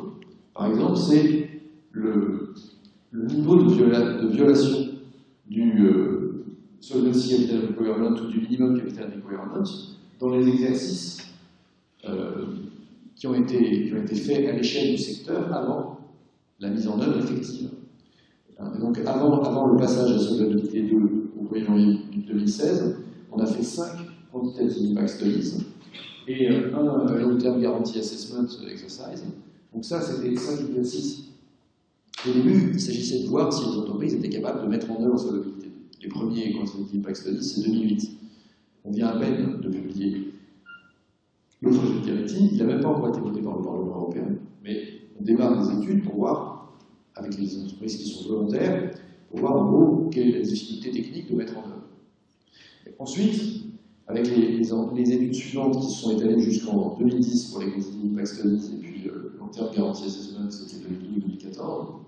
En fait, l'idée c'est quand même de voir d'abord si on peut faire du réglage fin de la formule standard, et puis ensuite quel est effectivement l'impact sur l'industrie dans son ensemble. Et alors, ce qui ressort, c'est par exemple le dernier exercice de Long-Term Guarantee Assessment, qui est mené donc après la crise de 2008, et avec dans l'historique la forte variabilité des valeurs des actifs et des taux liés à la crise. Donc dans les scénarios de base de Long-Term Guarantee Assessment, on se retrouve avec des pourcentages de violation du minimum capital requirement à plus de 6%. Ce qui veut dire qu'il y a plus de 6% des entreprises qui participent au test qui violent le critère de capital minimal. Et donc, si on appliquait, de fait, en 2014, au moment où on essaie de voir quel serait l'impact de solvabilité 2 sur l'industrie, si on avait appliqué à ce moment-là, les superviseurs auraient dû fermer 6% des entreprises du secteur. Or, quel était le taux de faillite dans l'assurance en 2014, en 2015, etc., de l'Union européenne? C'était 0. Bon, donc on peut dire que l'idée qui paraissait plutôt saine d'utiliser 2 seuils de capitaux réglementaires pour essayer d'avoir un fonctionnement malin qui aurait pu déclencher une inspection d'un côté, déclencher une inspection approfondie d'un côté, et puis de l'autre côté, déclencher une intervention résolutoire, manifestement, on n'a pas réussi à calibrer, malgré des études quand même importantes et coûteuses, on n'a pas réussi à calibrer les seuils pour que ça marche, puisque on se retrouve à avoir un seuil de minimum capital requirement qui est encore beaucoup trop élevé pour la réalité du secteur. Et si on avait appliqué sa force, on aurait dû résoudre un certain nombre de compagnies qui marchaient plus. C'est d'ailleurs une des raisons pour lesquelles on a eu ce processus de mise au point tellement long. C'est parce qu'en fait, ce qui marchait à peu près en 2008, avant la crise financière, avec l'intégration dans les séries statistiques des compagnies d'assurance qui faisaient leur modèle des années de crise, ça a fait remonter les exigences en capital à un niveau qui était tel qu'il fallait bricoler. D'ailleurs, le résultat de LTGA, c'est essentiellement qu'on a bricolé en modifiant la formule. Voilà. Alors, est-ce que de fait, cet exemple quand même montre que, alors qu'on pouvait croire que la réglementation européenne était plus utile que la réglementation américaine et dans la prise en compte de la sensibilité au risque, parce qu'au lieu d'avoir des espèces de formules automatiques en disant ben voilà, il faut prendre tant de provisions pour les différentes classes d'actifs, en fait on modélisait par catégorie de risque, on prenait la distribution de probabilité complète des rendements et puis on disait on va prendre le quantile 99,5%. On pouvait se dire d'un côté les Européens ont été quand même beaucoup plus malins dans la modélisation. Et en plus, ils ont 2 seuils de capitaux. Donc ça permet d'éviter les effets pervers qu'on a vu avec les Américains, d'arbitrage entre erreur de type 1 et erreur de type 2. Et arbitrage qu'on ne peut pas faire. Parce que soit la formule est prédictive des défauts, mais dans ce cas-là, on se retrouve avec beaucoup de risques de seconde espèce, soit on n'a pas de risque de seconde espèce, mais dans ce cas-là, on ne qualifie pas les défauts. Avec 2 seuils, on aurait pu penser que, mais en fait, ça ne marche pas mieux. Donc manifestement, la réglementation n'a pas permis de... Enfin, elle ne permet pas de doter les contrôleurs d'assurance d'un dispositif qui permet d'harmoniser les pratiques. Et donc il reste beaucoup de discrétion. Pas au sens où on est discret et où on ne parle pas. C'est-à-dire les contrôleurs ont un pouvoir discrétionnaire qui ne peut pas être normé à l'échelle de l'Union parce qu'il n'y a pas d'outils qui permettent de dire ah là on peut penser que la compagnie présente des problèmes. Alors j'ai dit inexact quand j'ai dit qu'il y a eu 0 faillite. Il y a 0 faillite en Allemagne, en France, en Espagne, en Italie, etc. Bon, en Bulgarie, c'est un peu ça, et en Roumanie, ça peut être un peu différent, puisque c'est en particulier qu'en Roumanie, il y a eu des troubles politiques qui ont été liés à la faillite d'une compagnie d'assurance. Alors, pour autant, est-ce qu'on n'a pas d'autres... Ce dernier point, c'était donc plutôt, non pas un effet pervers, mais finalement, un coup pour rien. C'est-à-dire qu'on a fait une réglementation compliquée.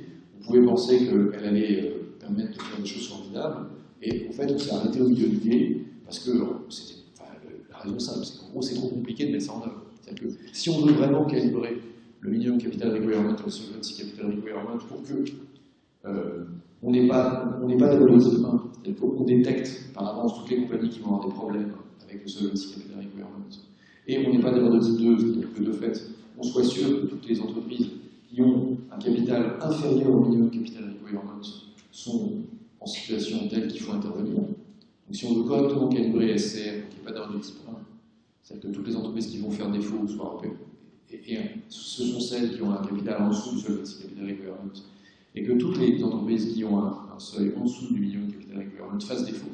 D'accord? Si on recalibre comme ça, c'est trop compliqué, trop coûteux, on n'y arrive pas. Donc, de fait, on a une réglementation qui ne fait pas tout ce qu'elle aurait, enfin, qui fait pas ce qu'on aurait anticipé qu'elle allait pouvoir faire. Bon, c'est pas dramatique, mais ça prouve peut-être qu'on a fait quelque chose qui est trop compliqué pour ce qu'on voulait, et en particulier anticiper correctement les défauts de manière à augmenter le trafic de contrôle. En fait, à côté de ce qui ne marche pas bien, parce que ça ne marche pas aussi bien que ça aurait pu marcher, il y a quand même des choses dont on peut penser qu'elles ne marchent pas du tout dans l'assurance. En particulier, enfin, dans la réglementation, dans la régulation en général. En particulier, il y a des problèmes de procyclicité d'un côté et de systématicité de l'autre. Dans l'ouvrage réglementaire, on a un peu réglé les choses. Qu'est-ce que je veux dire par procyclicité? Normalement, vous connaissez ça parce que c'est un problème récurrent dans la banque. D'accord? C'est-à-dire qu'en phase de croissance, le profit permet de nourrir d'un côté la croissance des capitaux réglementaires et de l'autre côté les achats d'actifs qui peuvent être surévalués. Et de fait, en phase de croissance, ce qui se passe, c'est que les capitaux réglementaires augmentent plus vite que les risques qu'on est capable de mesurer à l'actif. Et puis au contraire, en phase de récession, les capitaux propres stagnent, alors que soit on voit la hausse des risques, soit on diminue des valeurs d'actifs, parce qu'il y a des actifs qui seraient ne peut rien valoir, parce qu'il y a la caractéristique des crises. Il y a crise quand il y a des actifs qui se dévalorisent. Et donc, de fait, en période de crise, on a une augmentation des besoins en capitaux réglementaires, alors qu'on n'a plus le moyen d'augmenter les capitaux réglementaires, parce qu'on ne fait plus assez de profit, et on ne peut plus émettre d'actions à ce moment-là. Donc, il y a une procyclicité de la norme. Pourquoi? Parce que, en fait, la norme ne freine pas l'expansion d'actifs en période d'expansion, et la norme, elle met l'institution financière dans une espèce d'impasse en phase de récession, parce qu'en phase de récession, on ne peut pas augmenter les capitaux réglementaires, et on a une pression à liquider l'actif à un prix d'ailleurs qui augmente en plus les pertes. D'où l'idée de ce qu'on appelle fire sale. Le fire sale, vous savez, en anglais américain, c'est quand on vend, quand il y a eu un incendie chez vous, vous avez plus de maison, vous n'avez plus de toit, donc tout ce qui est chez vous, vous ne pouvez pas le protéger, d'une part, et puis d'autre part, ça a été abîmé par l'incendie parce que ça sent brûler quand c'est pas un peu brûlé, plein de suites. Et donc après un incendie, ce que les gens font, c'est que de toute façon, comme ils ne peuvent pas conserver leurs biens puisqu'ils sont exposés, il n'y a plus de toit, ils mettent tout sur le trottoir et puis ils vendent tout. Fire sale, c'est ça, c'est la liquidation de l'actif domestique en fait. Et donc, par une métaphore, on dit qu'en fait, dans la crise financière, quand la banque brûle, quand il y a des faux au marché, on est obligé de vendre des actifs. Pourquoi? Parce que justement, comme la valeur de l'actif diminue, du coup, le passif, lui, ne diminue pas. Donc, on consomme des fonds propres, et il peut arriver qu'on n'ait plus assez de fonds propres pour garantir le niveau d'actifs. Donc là, vous êtes obligé de vendre des actifs pour diminuer votre niveau d'actifs, pour le proportionner au montant de fonds propres que vous avez. Et c'est là que, de fait, le problème de ça, c'est que ça va créer une boucle de rétroaction. Que si tous les acteurs du secteur financier se mettent à vendre, ils font baisser les valeurs d'actifs, ça impacte tout le monde sur le marché, dans le secteur, et donc tout le monde se trouve à vendre pour faire baisser son niveau d'actifs jusqu'à avoir assez de fonds propres. Mais si tout le monde vend comme la valeur des actifs baisse, et on s'en fout. Donc la question c'est, alors, la version soft, c'est il y a un aspect procyclique dans les normes prudentielles. La version pas soft, c'est est-ce qu'il y a une limite à ce processus? Bon, et ça, évidemment, il faut avoir un modèle pour pouvoir dire. Mais cet argument sur la procyclicité, on va voir qu'il a gagné une actualité nouvelle. Je vais y aller directement et je reviendrai après à l'argument sur la systématicité. Bon, donc, en fait, une variante justement de cette question de fire sales, c'est le contenu du dernier séminaire RFI. Puisque le LABEX RFI organise des séminaires. Si vous ne voyez pas ce que c'est, il suffit de cliquer sur le lien qui est là. Et en fait, vendredi dernier, c'est un prof d'Amsterdam qui est venu nous raconter, mais il y a aussi, il avait déjà fait un édito dans VoxEU, qui était venu nous montrer comment la procyclicité des normes prudentielles, d'une part, et la gestion des assureurs, d'autre part, peut engendrer un risque systémique. Donc c'est le lien entre procyclicité et risque systémique. Voilà, concrètement, de quoi est-ce qu'on parle dans ce papier? Je vais vous le dire maintenant, et puis après je vais expliquer. En fait, l'idée, c'est qu'on a des garanties incluses dans des contrats d'assurance vie qui sont des garanties au prix de vente du contenu du contrat d'assurance vie. Donc, en fait, ces garanties de prix de vente, concrètement, une option de vente, ça s'appelle un put. D'accord ? On imagine qu'il y a des contrats d'assurance vie dans lesquels il y a un put. Et le problème de ces puts, c'est que, en fait, quand ils sont vendus, ils ont une valeur presque nulle, ils ont une contribution presque nulle au passif, mais dans le futur, la valeur de ces puts peut augmenter, ça peut faire augmenter très fortement la valeur du passif de l'assureur, au point que ça bouffe tous les fonds d'Europe. Alors, je fais le président tout de suite, c'est pas un sujet européen, c'est un sujet complètement américain. Mais ce qu'on a vu il y a 15 jours, c'est que comme il y a des assureurs américains qui ont racheté des rentes payées à des Européens, ça peut revenir dans le paysage européen, non pas parce qu'il y a des assureurs européens qui seraient concernés, mais parce qu'il y aurait des assurés européens qui seraient concernés. Non pas parce qu'ils ont souscrit des rentes auprès d'assureurs européens, pas auprès d'assureurs américains, ils ont souscrit des rentes auprès d'assureurs européens. Les assureurs européens ont revendu le service des rentes à des assureurs américains. Donc c'est un sujet particulièrement tendu. Mais c'est relativement intéressant quand même si on veut comprendre la vérité du secteur. Voilà, maintenant je vais expliquer de quoi on parle. Bon, vous savez que les Américains ont un système de retraite où la composante individuelle est forte. Quand je dis la composante individuelle, en fait c'est relativement compliqué parce que en fait la composante individuelle elle passe en partie par une partie collective, c'est ce qu'on appelle les fonds de pension, mais vous choisissez de vous affilier à un fonds de pension. Alors en fait, si vous êtes prof en Californie, vous ne choisissez pas de vous affilier à un fonds de pension en particulier, parce que tous les profs, du secondaire, du premier et du secondaire en Californie, ils vont au fonds de gestion des profs de Californie. Mais si vous n'êtes pas justement dans une profession qui a son fonds de pension, vous avez le choix de votre fonds de pension.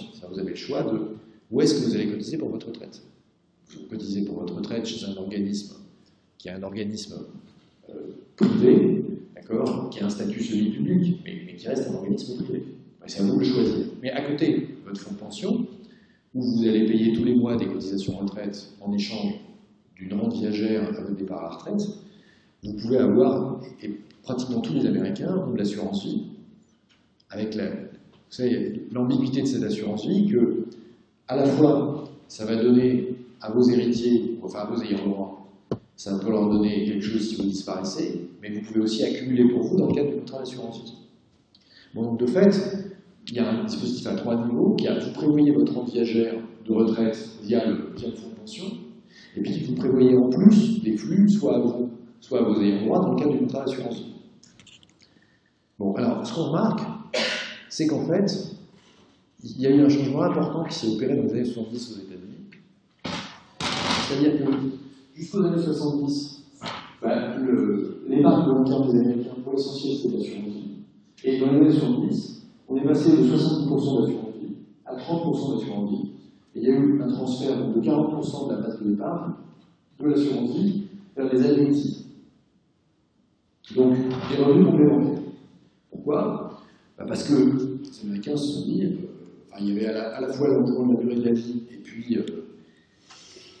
le fait que manifestement les jeunes Américains n'avaient pas besoin des parents pour démarrer dans la vie. Donc du coup, les parents n'étaient pas obligés d'accumuler des trucs en disant je vais transmettre à mes enfants, parce que les enfants ils faisaient des études et puis ils achetaient à crédit, et puis ils payaient leurs études à crédit, ils payaient leur maison à crédit, ils payaient leur voiture à crédit, ils payaient leur frigo à crédit, ils payaient leurs ordinateurs à crédit, ils payaient tout à crédit, puis ça marchait comme ça. Et donc du coup, il y a eu un transfert de l'épargne de stock vers l'épargne qui produisait des flux de revenus, qui a changé les habitudes de consommation et d'épargne des Américains. Et en fait, ces annuities qui se sont développées, c'est pas exactement c'est pas seulement des rentes viagères, c'est ce qu'on appelle des variable annuities. Et alors, c'est quoi ces variable annuities ? C'est une combinaison entre la pure life annuity, qui est donc la rente viagère que vous connaissez, et l'assurance vie. Donc, c'est une espèce de contrat assez compliqué que vous passez avec un assureur vie, qui à la fois va vous garantir une rente viagère après une certaine date, éventuellement une mise à disposition d'un capital à un horizon futur optionnel, et en plus, un capital transmis à votre décès à vos ayants droit. Donc si vous voulez, c'est un contrat financier inclusif, c'est pour ça que c'est variable annuities, et pas juste life annuities. Bon alors, c'est un produit assez compliqué, et c'est pas hasard Si ce produit compliqué, il se développe au moment où l'innovation financière se développe à l'échelle macro. C'est-à-dire que de fait, ça fait partie du développement de la finance sous données. Et alors, une des particularités de ces variable annuities, c'est que dans ces variable annuities, il y a en particulier une garantie de prix, une garantie, si vous voulez, sur la valeur du capital que vous allez transmettre à vos ayants droit. Et cette garantie, elle se met en place pas les 3 premiers jours, mais par exemple au-delà de 20 ans, 30 ans, 40 ans. Alors, ça a comme avantage que quoi? Que, en fait, comme tous les trucs qui sont très loin, ça ne vaut rien au moment de la souscription. Ensuite, en général, c'est un truc qui marche par effet ticket. C'est-à-dire que si la bourse a gagné 10% dans les 10 dernières années, vous garantissez 50% de la hausse du montant de hausse des 10 dernières années s'il est inférieur à un tel montant. C'est un truc relativement compliqué, d'accord? C'est-à-dire que par période de temps d'année, vous allez considérer un cliquet à tel niveau. Alors, c'est compliqué et à réaliser, et ensuite à évaluer financièrement. Bon, mais ce qu'il faut comprendre, c'est que, en gros, au moment de la souscription, la garantie future, elle a une valeur très faible, parce qu'elle sera activée dans 20 ans, dans 30 ans, dans 40 ans. Donc, à l'heure actuelle, c'est 0. Première chose. Et deuxième chose, comme c'est une garantie de prix de vente, c'est une garantie du montant qui sera transmis aux ayants droit. Donc clairement, c'est comme un put. D'accord? C'est un put sur la valeur de votre épargne. C'est un put de la valeur de votre épargne. Vous pouvez vendre votre épargne à une valeur temps, à un moment donné. Or, pourquoi? Or, donc ça vaut rien à la souscription, mais comme on a des contrats à très longue durée, ça peut valoir beaucoup d'un certain temps. Et quand ce certain temps c'est 40 ou 50 ans, vous voyez que c'est vraiment rien du tout à la souscription, alors que ça peut avoir une valeur importante à un moment donné.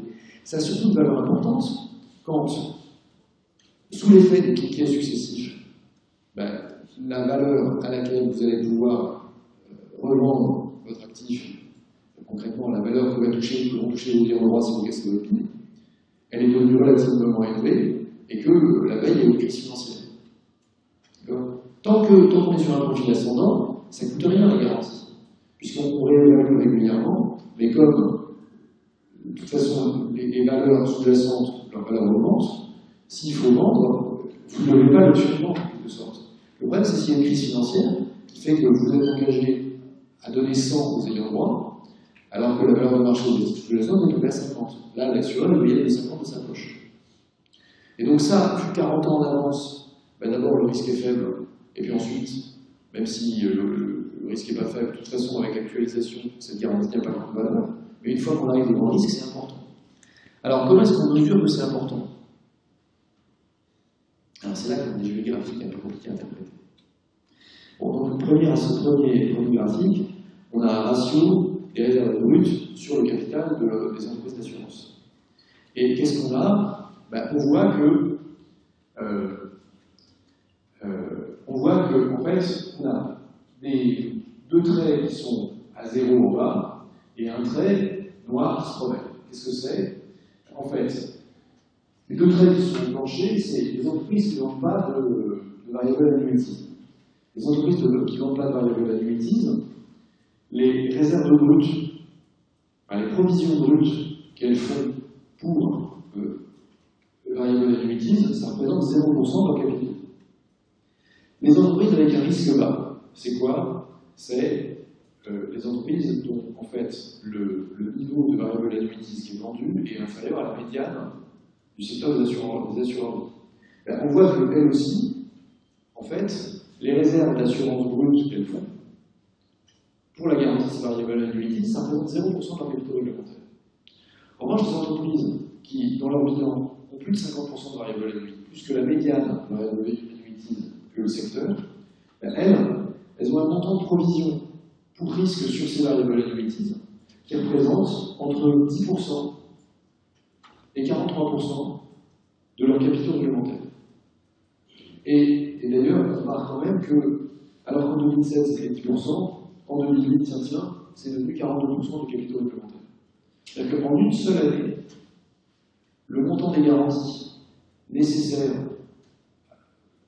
pour provisionner correctement les variables annuities, ça passe de 10% du niveau des capitaux réglementaires que vous avez que les entreprises ont dans leur bilan à 42%. Concrètement, là aussi il y a un nivellement, défavorable sur ce produit-là, c'est capable de manger une grande partie des capitaux réglementaires. Alors la question à laquelle il faudra répondre, c'est combien? Est-ce que c'est 42%? Vous allez voir, parce que les équipes ont fait une estimation précise sur les modèles de risque des entreprises. Mais avant, on va essayer de comprendre, alors ça c'est l'explication de ce que je viens de vous raconter, d'accord? On va comprendre l'effet que ça a sur le comportement des entreprises du secteur. Bon, si on regarde le rendement des actions, en fait on reprend les trois mêmes catégories. Donc en gris, on a les entreprises d'assurance qui ne vendent pas de variable annuities. Les entreprises d'assurance qui ne vendent pas de variable annuities, le rendement des actions, c'est quoi? Ben, c'est 2% en 2004, on arrive à 0% en 2007, on est à moins 2% en 2008, parce que c'est pas une très bonne année pour les assureurs, comme vous savez, donc la ça d'ailleurs.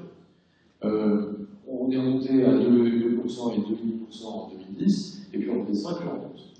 Si on regarde les entreprises d'assurance qui ont peu de variables annuities, qu'est-ce qu'on a? Ben, c'est celles qui sont en pointillé, et c'est à peu près le profil. Et si on regarde maintenant les entreprises qui ont beaucoup de variables annuities, puisqu'elles ont plus de variables annuities dans leur bilan que la moyenne, que la médiane des assurances-vie, alors on remarque qu'il y a un profil, il y a un taux de rendement des actions qui est plus élevé dans les années où ça va bien, et qui est plus bas dans les années où ça va mal. Et donc en fait, les variables annuities, ça amplifie les mouvements du cycle économique. Et donc on comprend ce qui se passe avec les variables annuities, c'est que ça permet de gagner du pognon quand tout va bien. Parce que quand vous êtes vendeur d'options et que tout va bien, les gens n'enlèvent pas les options. En fait, vendre des options, c'est plutôt rémunérateur, donc les gens n'enlèvent pas les options. En revanche, comme vous le savez, quand vous vendez des calls, bah, vous avez un gain qui est limité, mais vous avez une perte qui est potentiellement illimitée. Si maintenant on regarde non pas le rendement des actions, le rendement des titres, mais le taux de rendement du capital, on voit quoi? Ben, on voit là encore que en fait, les entreprises qui vendent des variable annuity, elles amplifient les mouvements de marché par rapport aux autres. C'est-à-dire que, de fait, le taux de rendement du capital, c'est à peu près 10% en moyenne dans l'assurance. Quand vous faites des variables annuities, vous êtes au-dessus des bonnes années, et puis vous êtes à moins 15% des bonnes années, alors que les assurances sont à moins 3%. Donc là, vous faites vraiment du capital. Est-ce que au niveau macro, ça ressemble à quelque chose? Bon, ça c'est la traduction de ce que je vous ai raconté.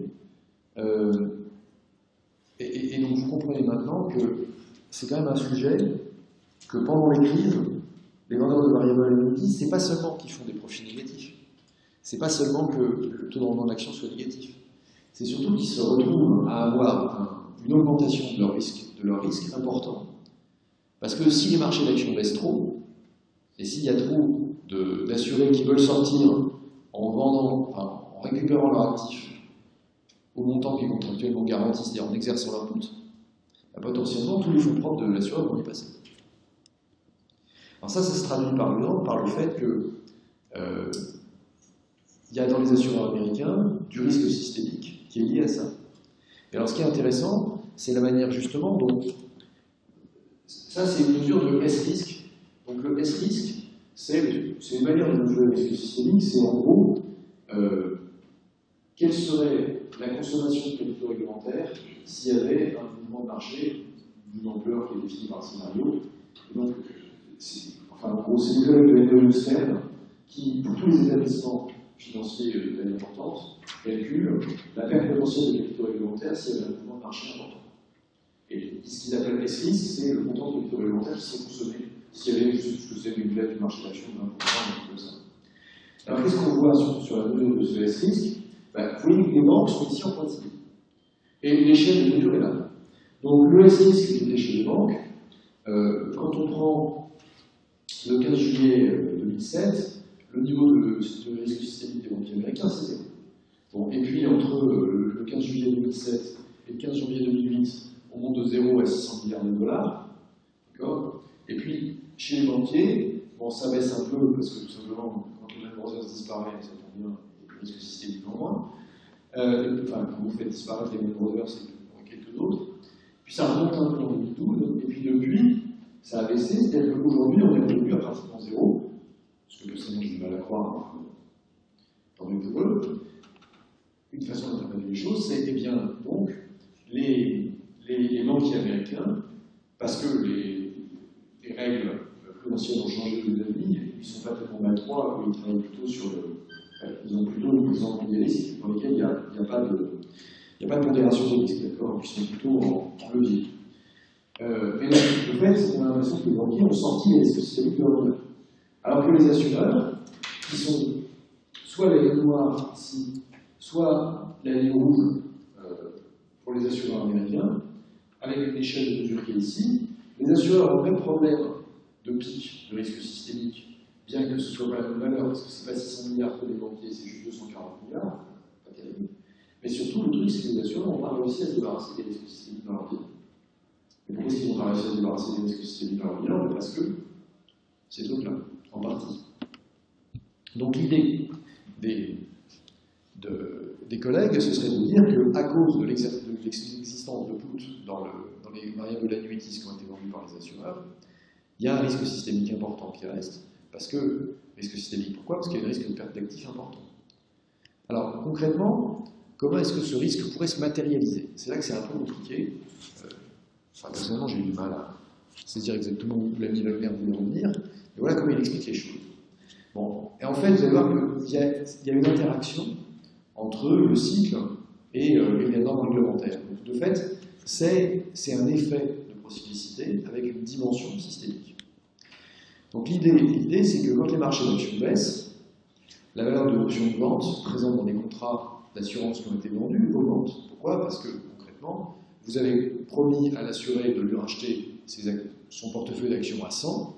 Tant que le marché est au-dessus de 100, la valeur du put c'est 0. Dès que le marché est en dessous de 100, la valeur du put, c'est la différence entre le prix auquel le client peut vendre et puis le prix du marché. Donc si le prix du marché est à 10, est à 90, alors qu'il peut vendre à 100, la valeur du put c'est 10. Et donc de fait, s'il y a des mouvements baissiers du marché, la valeur des puts augmente. Donc, puisque les puts, c'est ce que les compagnies pourraient devoir payer, la valeur de leur passif augmente. Parenthèse, pourquoi est-ce que les épargnants, pourquoi est-ce que les assurés ne vendent pas tout de suite? Parce qu'ils n'ont pas de raison de vendre. Ils pourraient, tant qu'ils pensent que le marché va se rétablir, et puis tant qu'ils continuent à cotiser, parce que s'ils ont 45 ans et qu'ils pensent pour leur retraite à 70, ils peuvent rester là. Mais en tout cas, tant qu'ils ont confiance dans l'avenir, ils ne vont pas forcément retirer leur bille. Le problème, c'est s'ils commencent à penser que le marché ne remontera pas, que la compagnie va faire faillite. Mais tant que même quand ils ne retirent pas leur bille, ce qui se passe quand même, c'est que la valeur de put augmente, et donc la valeur des passifs augmente. Ou plutôt, dans le passif, la valeur des provisions augmente. Donc la valeur des fonds propres diminue. Donc les entreprises ont moins de fonds propres. Ça, c'est la première partie c'est comment se déclenche la fameuse CO qui va poser problème. Ah, c'est joli, c'est comme transparent, je suis fier de moi. C'était pas exactement ce que j'aurais voulu vous montrer. C'est bizarre, ça. Parce que, bon, ce que je voulais vous dire, c'est très bizarre. Voilà, c'est mieux. Avec moins de gribouillis, c'est quand même beaucoup mieux.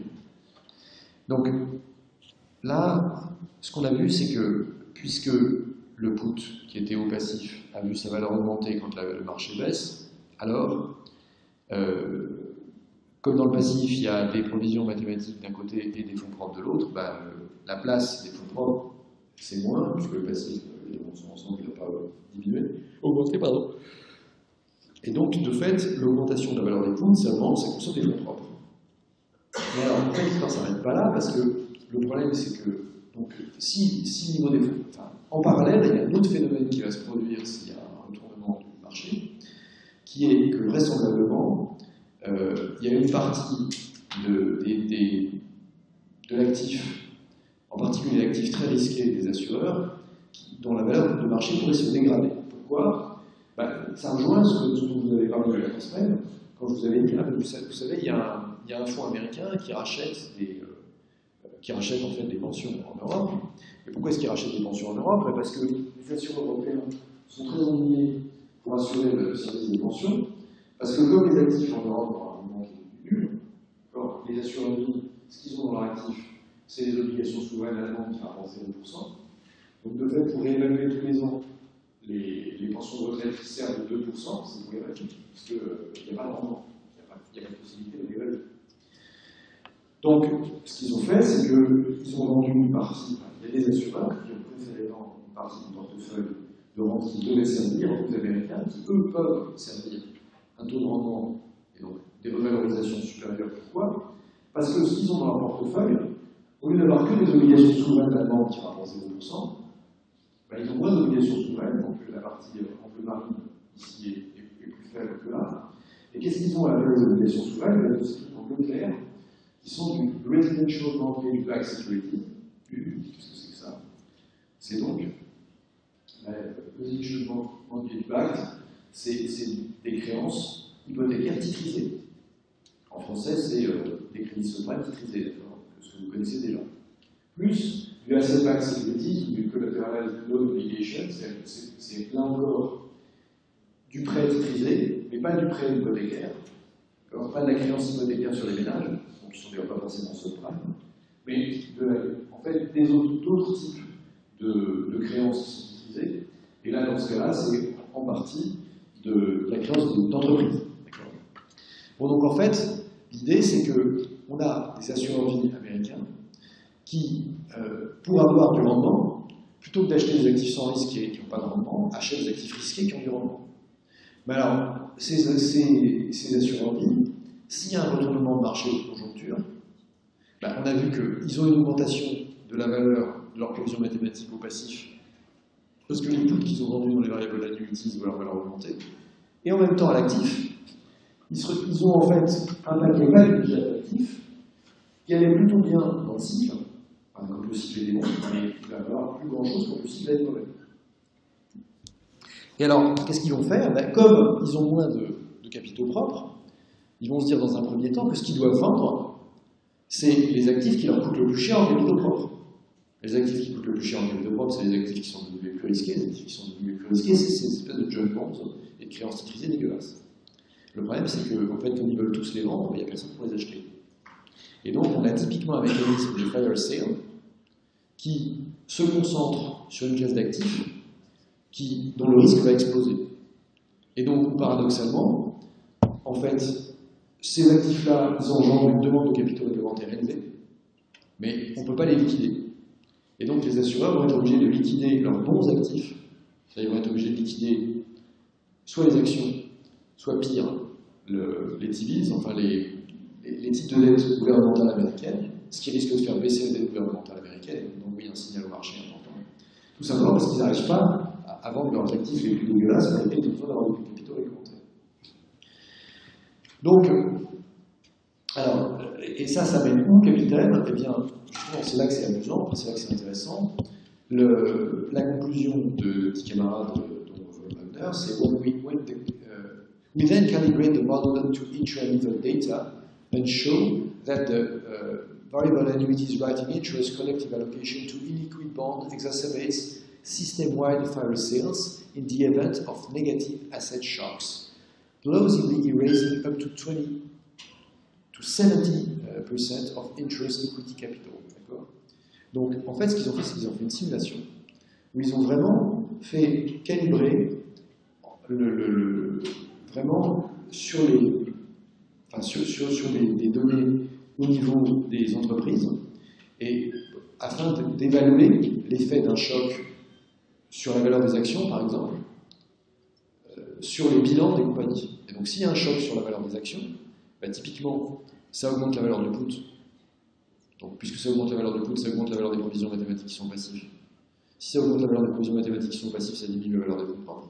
Si ça diminue la valeur des fonds propres, alors, ils n'ont plus assez de fonds propres pour leur niveau d'actifs, donc ils devraient vendre, en principe, leurs titres, les créances titrisées dont on vient de parler, qui sont ce qui est le plus consommateur de fonds propres, mais comme c'est illiquide, ils ne peuvent pas le vendre. Et donc, qu'est-ce qu'ils font? Bah, ils vendent les bons titres, qui vendent au rabais. Et donc, ça veut dire qu'ils font des pertes. C'est quand même un con d'être obligé de vendre vos actions sur lesquelles vous avez des puts à un prix inférieur au put que vous avez sur les actions. Donc là, ils font des pertes maximales. Et ça bouffe entre 20 et 70% des fonds propres. Alors, je vous rappelle que le déclencheur est compliqué, c'est qu'on a des garanties implicites. Ah oui, et puis une particularité, en fait, c'est que dans le système américain, ces garanties implicites, elles sont hors bilan. C'est pour ça qu'en fait, il n'y a pas de provision réglementaire en face de ces puts. Les provisions réglementaires sont sur les autres systèmes du bilan. Mais si ça joue, vous le voyez, sur le niveau des capitaux propres, c'est via l'augmentation des provisions mathématiques d'assurance quand le marché baisse. Donc, en gros, le déclencheur du problème aux États-Unis, c'est qu'on a des garanties implicites en bilan qui peuvent être sollicitées quand il y a des événements de marché. Alors, dans l'Union européenne, ces garanties de prix de rachat des contrats d'assurance vie, elles sont dans le bilan, et donc elles sont intégrées dans le calcul des fonds propres de solvabilité. Donc on n'a pas ce mécanisme-là, on n'aura pas ce problème-là en Europe, du moins pas avec les compagnies. Le deuxième étage de la fusée, c'est qu'on a une composition d'actifs dans lesquels il y a des types de dettes de mauvaise qualité qui rapportent du rendement mais qui en échange sont liquides. Et le troisième étage de la fusée, c'est qu'il y a l'événement de marché qui, à la fois, va déclencher la réévaluation des provisions mathématiques et la dévalorisation d'actifs. Bon, donc c'est un truc assez compliqué, mais c'est un truc qui est quand même susceptible de manger une grande partie des fonds propres américains. Et pourquoi ça intéresse les Européens? Pas parce qu'il y a un effet sur les compagnies européennes, puisque dans l'Union européenne, puisque les garanties accordées aux assurés, les garanties de prix de rachat du portefeuille sont dans le modèle, il y a des capitaux propres en face, donc en principe, si le modèle est bien foutu, il n'y a pas de risque. Et ça a un peu intéressé les Européens parce qu'il y a des Européens qui avaient souscrit une rente auprès d'une compagnie européenne qui a été revendue à une compagnie américaine. Bon, et donc, du coup, il y a des Européens qui se retrouvent exposés à ce risque-là. Bon, alors il est l'heure, mais si ça n'était que ça, moi je trouve que ce serait une conclusion relativement intéressante de montrer qu'en fait, il y a une globalisation des risques financiers dans la mesure où, puisqu'il y a des cessions de contrats qui sont possibles d'un continent à un autre, d'un environnement réglementaire à un autre, le problème de la protection des consommateurs et le problème du contrôle des compagnies, c'est en fait déplacé de l'échelle nationale à une échelle globale, et on voit quand même que l'état actuel des représentations, mais aussi de la régulation, ne permet pas effectivement d'assurer la protection de ces assurés-là. Parce que, je vais vous dire autrement, s'il y a un pépin avec une compagnie américaine, l'administration Trump, ils feront peut-être ce qu'il faut pour que les Américains soient indemnisés, mais franchement, les Européens, ils n'auront rien à se coller. Disons que les Européens ne sont pas prioritaires. La sécurité de la dette européenne sera plutôt faible. Bon, bref, donc il y a quand même un vrai problème. Donc ce problème, il est de nature à conduire à essayer de penser la supervision, non seulement des banques, mais aussi des compagnies d'assurance, à une échelle supérieure à l'échelle nationale. Ça tombe bien, on n'a pas le temps, et puis de toute façon, c'est dans 4 minutes pour régler le problème, même en 3 ans. Mais vous voyez l'horizon qu'il pourrait y avoir. 9 séances, c'est bon, sauf si vous pensez qu'il faut en passer une 10e, parce qu'il y a des insurance capital standards, c'est-à-dire qu'il y a des projets de réglementation internationale de l'assurance. Soit on fait une 10e séance, soit ce que je vous propose, si vous voulez absolument, c'est de retrouver sur YouTube l'année prochaine pour le programme 2020. Voilà. Bon, il y a une dernière solution qui consiste à renouveler, mais je ne vous le souhaite pas naturellement. Donc, je vous souhaite de réussir à l'examen. Si d'ici là, je n'ai pas répondu suffisamment vite à vos mails, n'hésitez pas à me les renvoyer parce que vous êtes nombreux à m'écrire et je n'ai pas toujours l'opportunité de voir les mails qui passent. Voilà. Merci de votre attention. Bonne semaine et à bientôt.